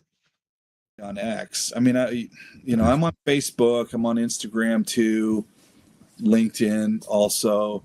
But from my perspective, I think it's primarily on X where I really see that information type stuff happening. So I think the Bureau is trying to do that. Now, are you asking me, do I think there are open investigations on individuals or whatever? I would hope so. I would hope so for particular individuals, but those would be very sensitive cases, what are termed SIM cases, a sensitive investigative matter. That's not exactly a classification. It's kind of a handling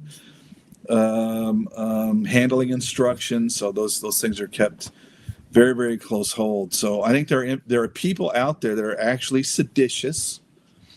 And I've used this phrase before. If you hear somebody say, we can't vote our way out of this, okay, that's a red flag. Mm-hmm. And what that is that's a technique. Demoralization. Yes, it's stochastic terrorism. It's a stochastic terrorism technique. And what it's designed to do is eliminate the logical objections to political violence, right? I mean, what's being left unsaid if you say we can't vote our way out of this? What's the alternative, right? It's political violence. Well, the individuals that are involved in that are seditious. And frankly, I mean, if I was running the Bureau's counterintelligence program, I'd be really interested in what those people were doing in their association. I'd love to see a link chart. I would too. That's one of the things, that I miss about being, in the Bureau. The Bureau is really good at that stuff. I don't want to get into too much detail, but a link chart with regard to some of these people would be fascinating to see. So, I think that the Bureau in particular is trying to do some things. I can't really speak to, what DHS may be doing or Secret Service or Marshal Service. They're just not in that sphere. I mean, that's typical.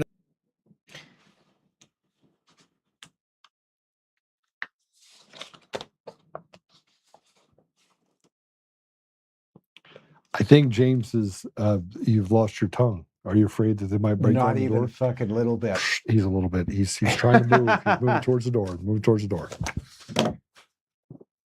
You can't win in my other bit, right?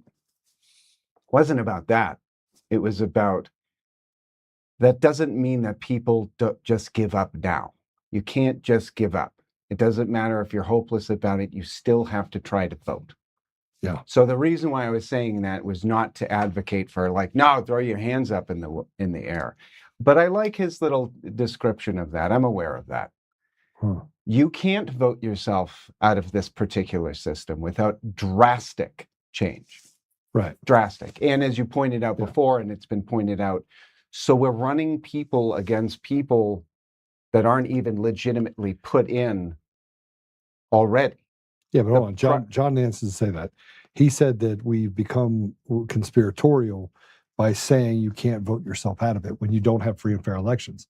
Now, Right. I by the way, this guy is a zero. He was fired from his job. He was he kept getting moved around the FBI. He's known as a person that is super He's clearly lazy, causing shit right there. right? And no matter who you talk to that had worked with the guy, he's about as dumb as a rock. Now, I happen to talk to someone who used to work with this man, worked underneath this man, right? And he's like, yeah, this guy is a retard. I mean, that's what he said. He's a retard. Gaslight. Yeah. But here's his deal. So he's been out of the FBI. He's been just desperate to be someone. Oh, he's trying to just right? stay. Desperate. And frankly, he's really big on X. He's got 7,000 people. He's done 57,000 posts. And he has about 7,000 people that follow him. And he's a town hall He wants to stay relevant. And by gaslighting, he's putting his resume out there like, hey, hire me. I'll do it. I'll go. I'll do the thing. I'll take everybody's frustration with the system. Compulsive. It says compulsive. So there is some stuff that is compulsive about him. Right? And he's a literateur. Isaiah 118. What is that? Which I can't, I haven't memorized, but I'd be interested.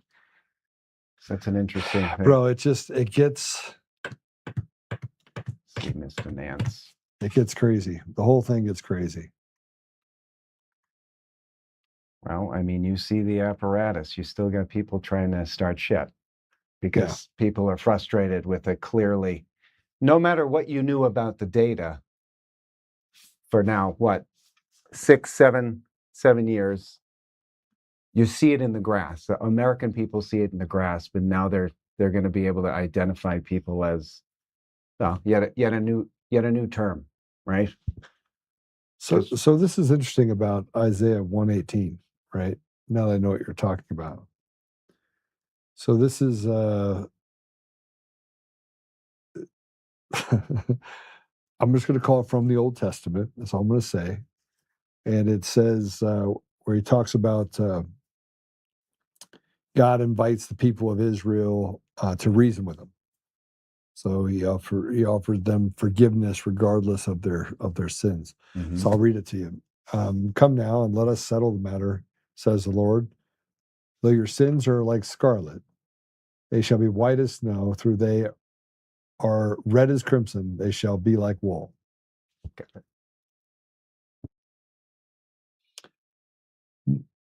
I don't know. I don't know if you get as much out of this as I do talking about this. This is like therapy for me. What? And the for Bible? People, no, just talking about the fact that there are lots of people out there that believe that there's that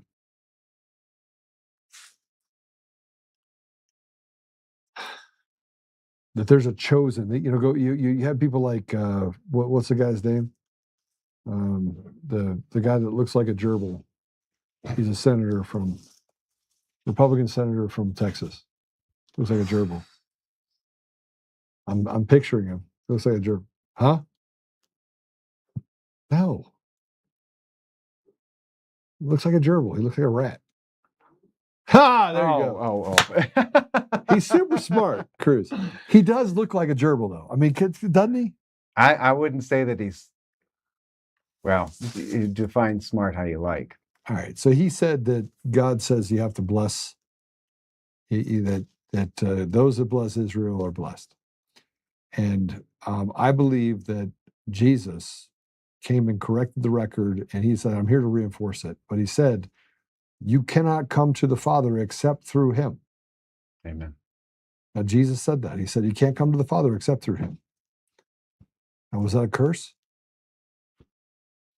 Was that a curse, or was that if you don't accept me, you can't get to the Father. You can't get to the presence of the Father.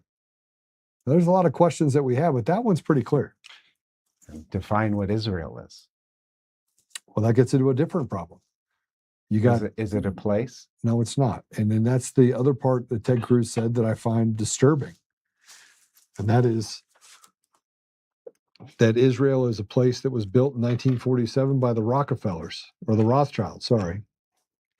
And somewhere along the line, that became the thing that the American people have been pushed to say that you have to support. Look, the ADL and what do they call it? The all dummy coalition, or whatever they call it, of people that literally sit around and seethe on each other and drool and call everybody anti-Semites. I just want to say this directly to you for the ADL. Go fuck yourself. Okay? Yeah. you little midget. All you people have done is create, just like the SPLC, is create divides and use dog whistles as beating sticks. And here's the thing. None of my Jewish friends believe you.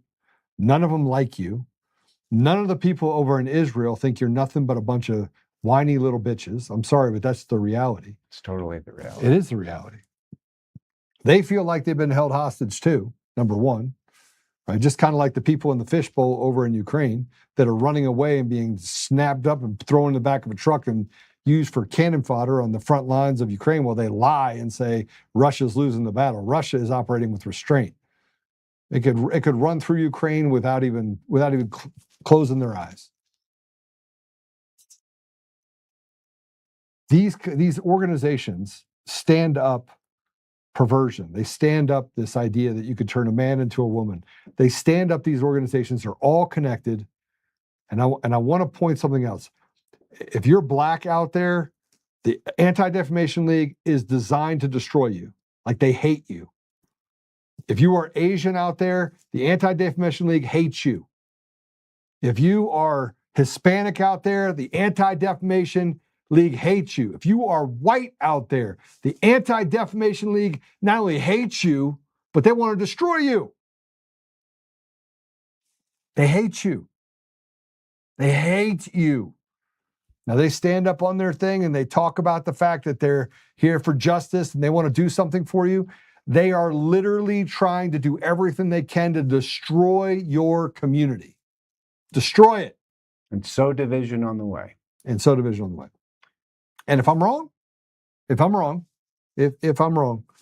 tell me what they have done other than every single time you go to stand up, they have called you, if you stand up on the wrong side of whatever they say, that, you know, a woman can be a unicorn and a man can chop his wiener off and become a woman. I mean, look, all that stuff happens, right? What have they done to make communities better? Give more opportunity. I'll wait. Oh, that's right. Nothing. And here's the bad part about all of it. There's the haves and the have-nots, and it has nothing to do with being Jewish. Jewish people are literally held hostage. Real Jews, right? Samaritans. Those are the real Jews. There's about 2,000 of them that still live. Everyone else is an Israelite, and they're held hostage too. And you got the Khazarians, and you got the ones that come from Ukraine that are the Azov battalion Nazis that then are calling other people Nazis. It's like a real crazy thing. You got the Steve, what's his name? Advisor to the president. Information warfare, man. Stephen Miller. That's a real dude. I like Stephen Miller. He's a good guy. He doesn't even have to agree with everything that I'm saying. I still like Stephen Miller. Now they call him a sellout Jew, which is crazy. Right, here's a guy that literally stands up for everybody, right? Eloquently. Well. And he kind of just lays it out. He puts his wiener on the uncircumcised wiener on the table.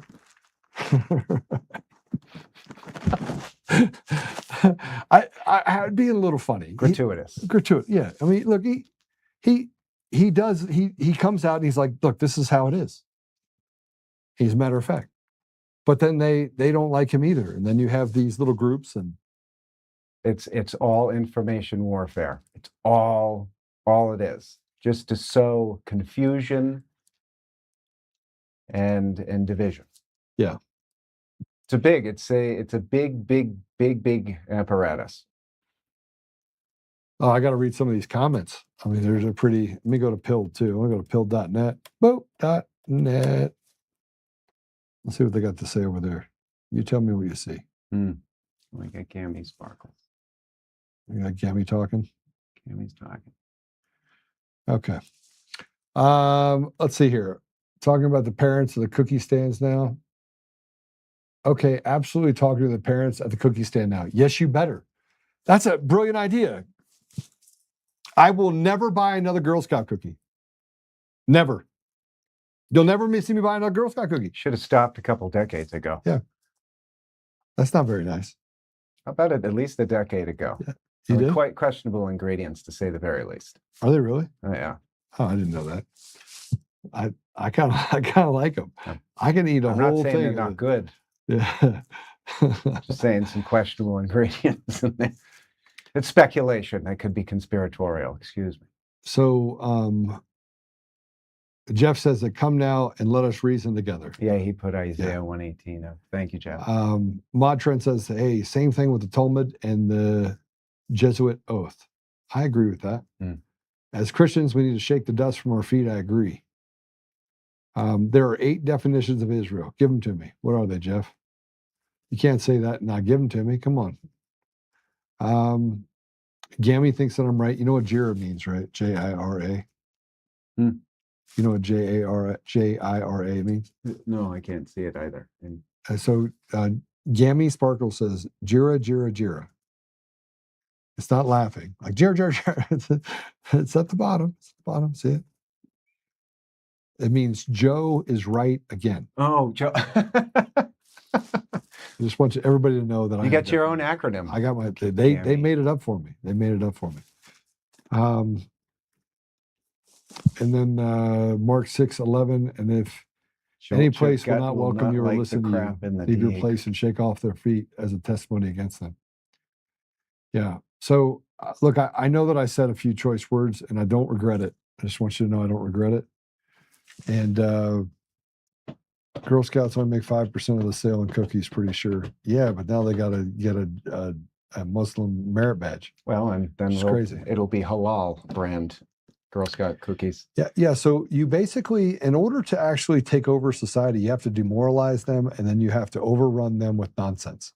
And then you have to pick which nonsense you're going to fight. What's that? Take over the food. Yeah, which is what they're doing right now, which is pretty harsh. That's actually probably one of the more scary things. If anybody wants to do a little digging, look into halal food.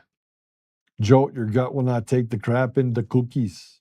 Yes, it will, because I'll eat an entire thing. What are they called? Thin mints? The Samoas or the thin mints? I'll eat them all. No, the Samoas, but they had to change the name because that was appropriation. And they had to call them something else, and now they can call them Samoas again. All right. So I want to put this, I got to do this. Who did this? Oh, the lady with the Nazi boyfriend that she was funneling money to all the... Who's calling him up? Wait, hold on a second. Time out. I don't know. He's calling, Kyle. So John Nance is calling Kyle an op. Yeah. Which is not true. Look, Kyle is who Kyle is. Here we go, John Nance. Here's the op. Accelerationist post from Kyle Seraphin utilizing a stochastic terrorism technique. We aren't going to vote our way out of this. Designed to radicalize and incite unstable actors to commit political violence.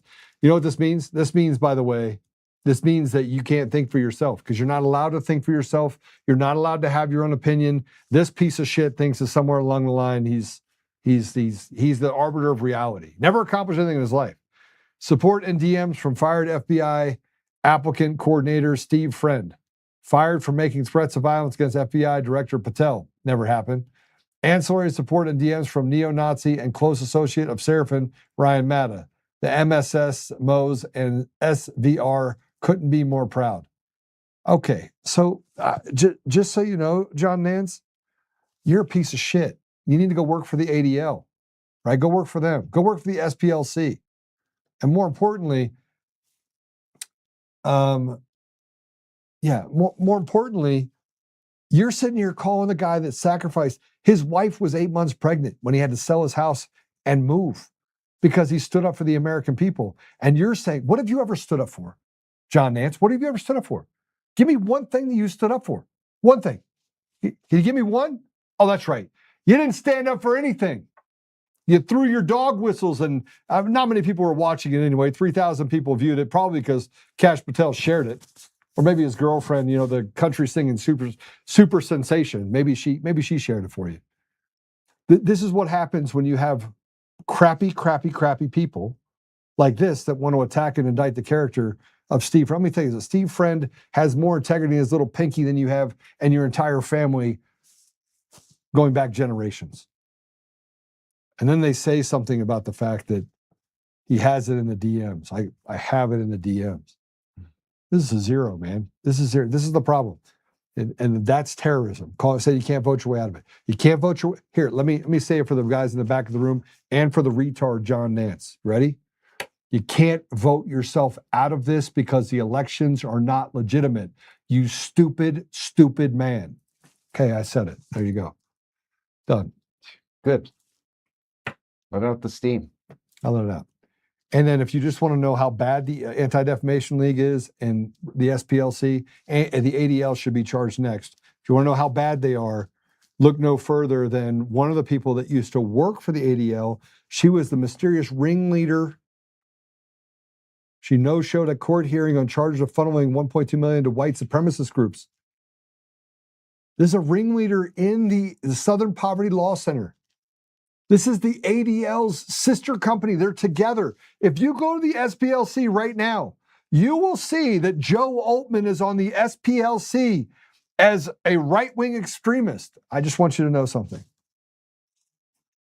I'm honored to be on your site, but you guys are liars. I'm not even right-wing. Matter of fact, I'm slap dab in the middle. I want to do what's right by the American people, and I really don't care about anything other than restoring something to the people. See, unlike you retards at the ADL and others, the people have to decide which direction we go. The people do. It shouldn't be some guy in a room that goes out and buys ads and buys machines and to flip votes. That shouldn't be the one that does it. It should be the people. Nor should there be parties. I mean, all the way to John Adams wanted nothing to do with that right out of the gate. Yeah. She was really skinny too. Did you see that? Put that picture back up again. She's super skinny. You know what that might be a product of? She looks like she's only about 10 pounds higher than Ebony. Girl Scout cookies. They're dangerous. She ate these Girl Scout cookies. Teresa said she doesn't eat cookies of any kind. All right, that's probably a good thing. All right, I'll give you the final word. I've done enough. I've done enough damage. Prayer always comes eventually. Action has to come with prayer. Just don't be a retard and get set up by the Fed boys. The answer, Clatter, that is a pretty good point. I'll take that. Yeah.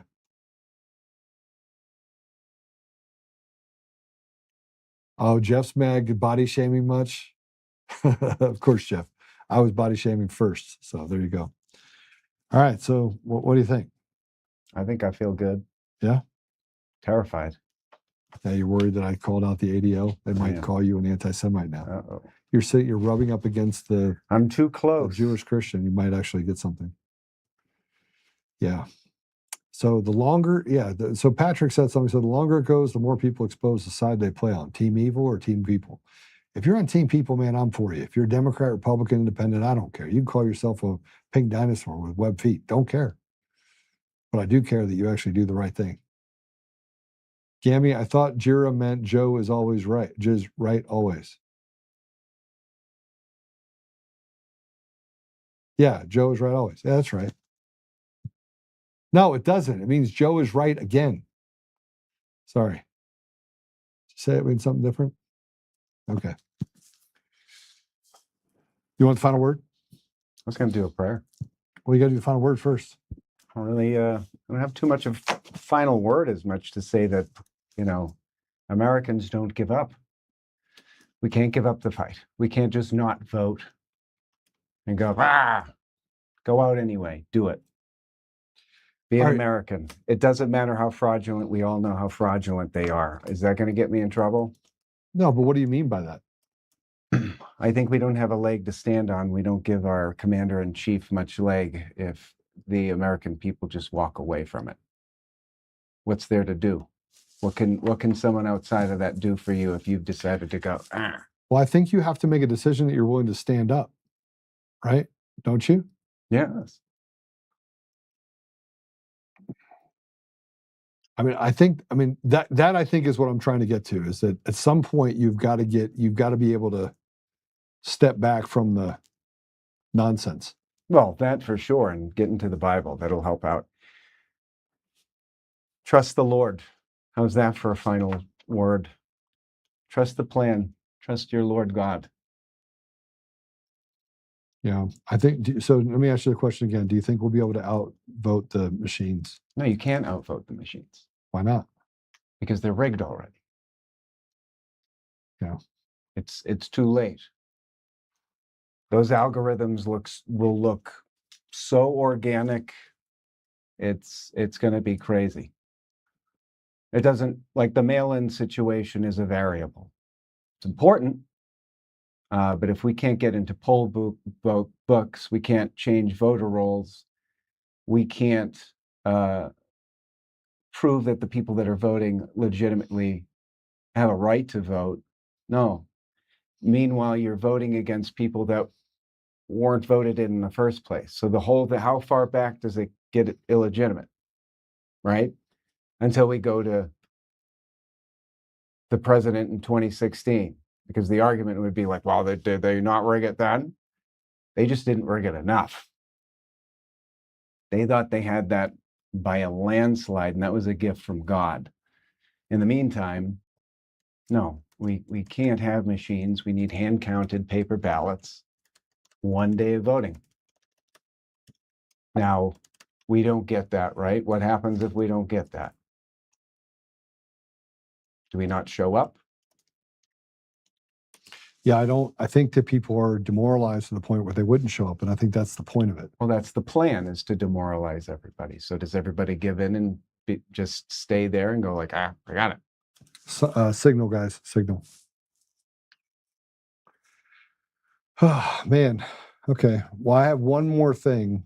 That I want to do. Not saying to drink the hopium and go like, eventually someone will take care of it. We're going to ultimately have to take care of it, whatever that means.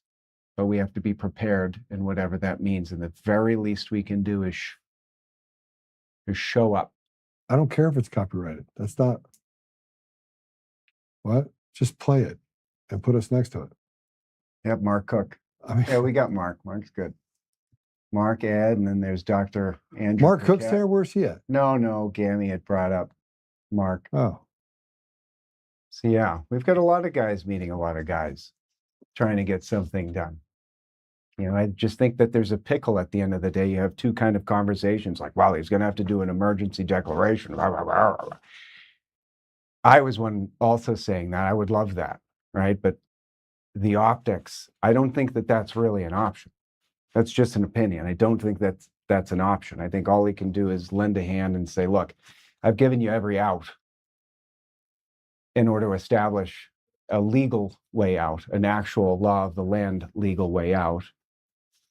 So, you know, the reason why I say that, there's a lot of people going like, well, let's not support our candidates necessarily. Let's not go too hard. I don't really think that there's going to be a midterm. Well, I think those people are infiltrating just the same, or terribly misinformed, because he's not going to move.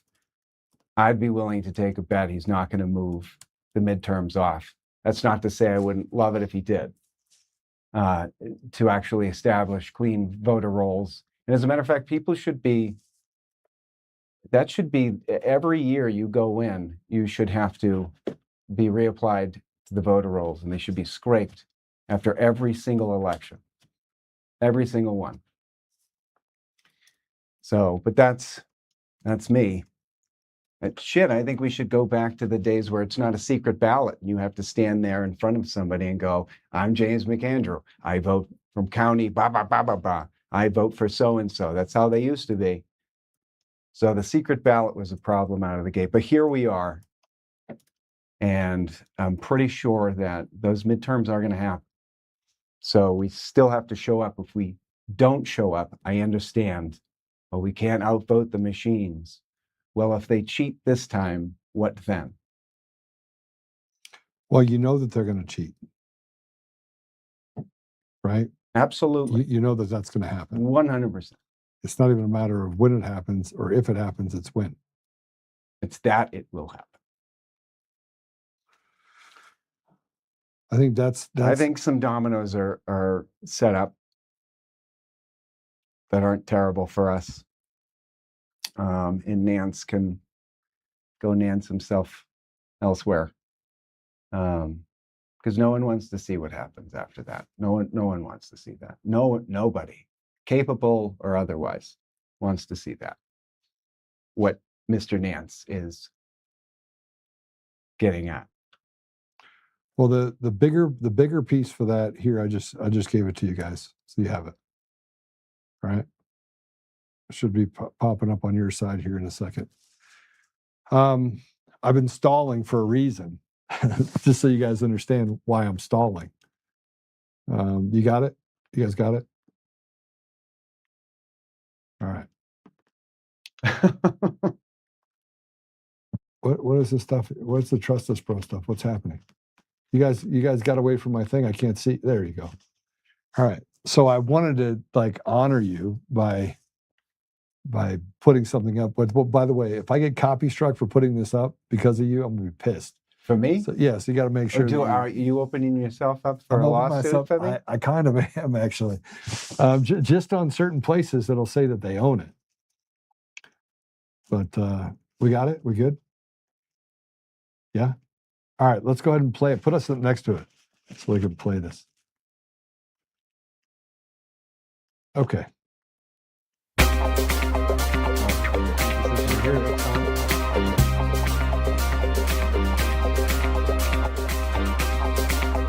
Hey, you're done. Huh? You're done. I had to put it up. Do you know why I have to put it up? Do you love it? This is the best video of all time. We all learned how to roller skate. And then these were the only professional roller skaters we could find. They were all... Hold on, it's coming. It's coming. Oh, that's my man. He was dying to be in the video. I loved it. Remember when I wanted to have him for full arms? Yeah. He's a sweetie. This should have been, by the way, a hit.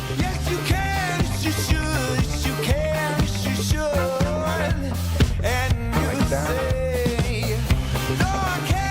The sweatsuits, the tracksuits, all polyester. Who wrote the song? Me.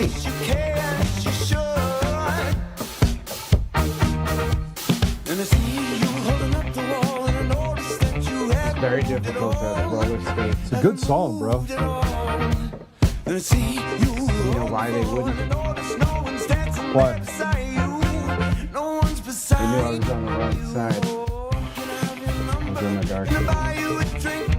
They didn't want to do it. By the way, did you know that USAID, when they cut funding, rap music disappeared from the billboards?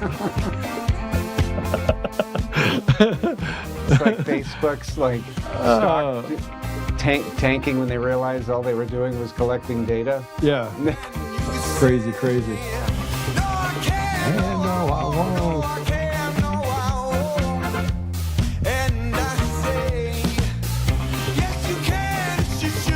That's a professional roller skating troupe. That was? Yeah.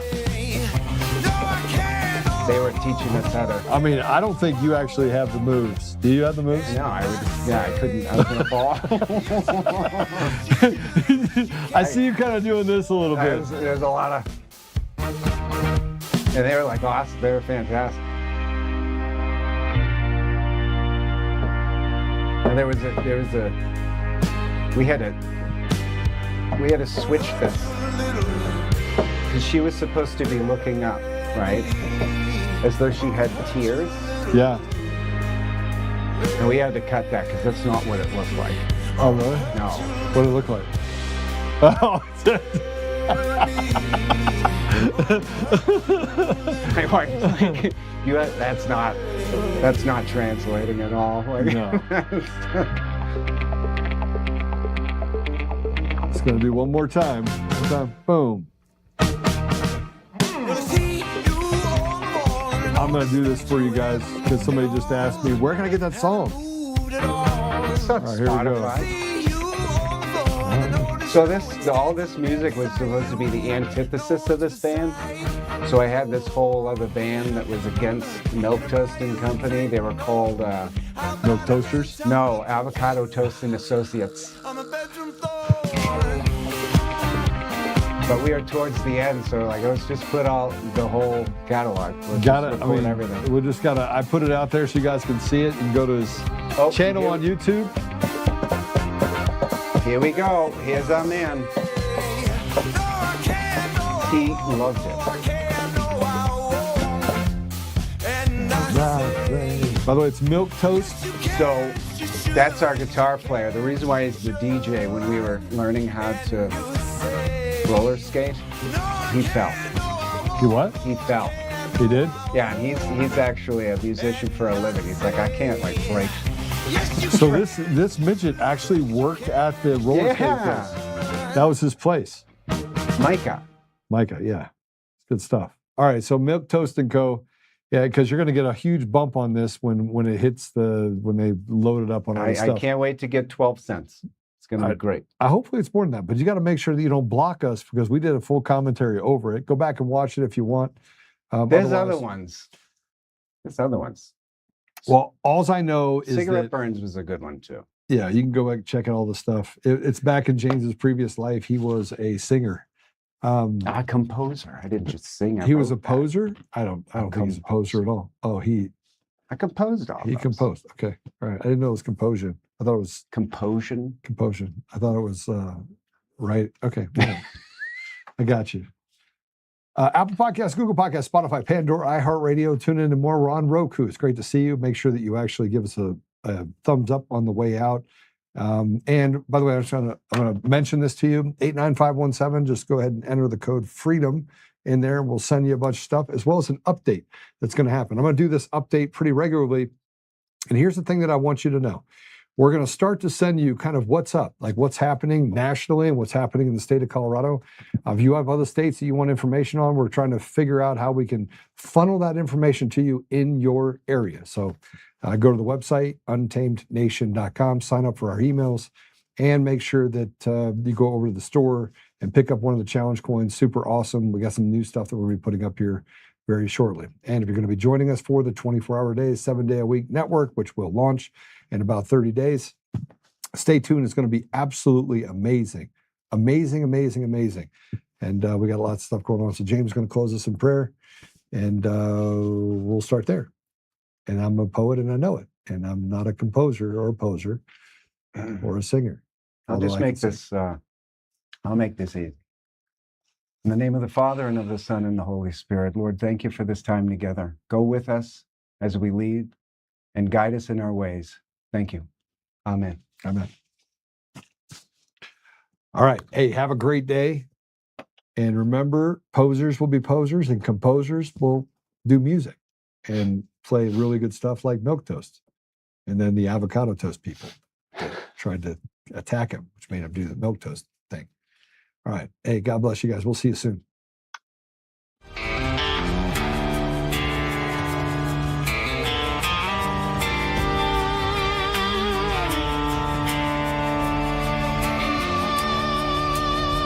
Rise up untamed in the heart of the fire where the wild ones roam. Joe Oltmann's calling, bringing truth back home. From conservative daily to this untamed fire, we shatter the silence, lifting spirits higher. No chains can hold us, no lies can prevail. Authentic and fearless on this rugged trail. Patriots gather under stars and stripes. Untamed nation, igniting the night. Untamed nation, let the truth roll out in this land of the free. Standing proud from sea to shining sea, we won't back down. Catch the fire, wear the crown. Untamed nation, it's our battle song, motivating hearts where the brave belong. Yeah, untamed and wild, forever strong. Play it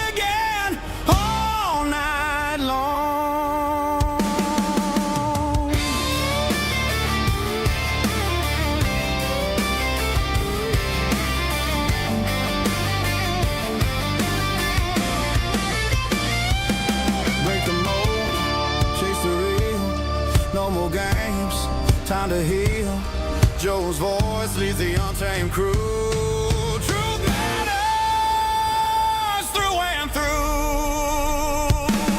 Untamed nation, let the truth roll out in this land of the free. Standing proud from sea to shining sea, we won't back down. Catch the fire, wear the crown, tame nation. It's our battle song, motivating hearts where the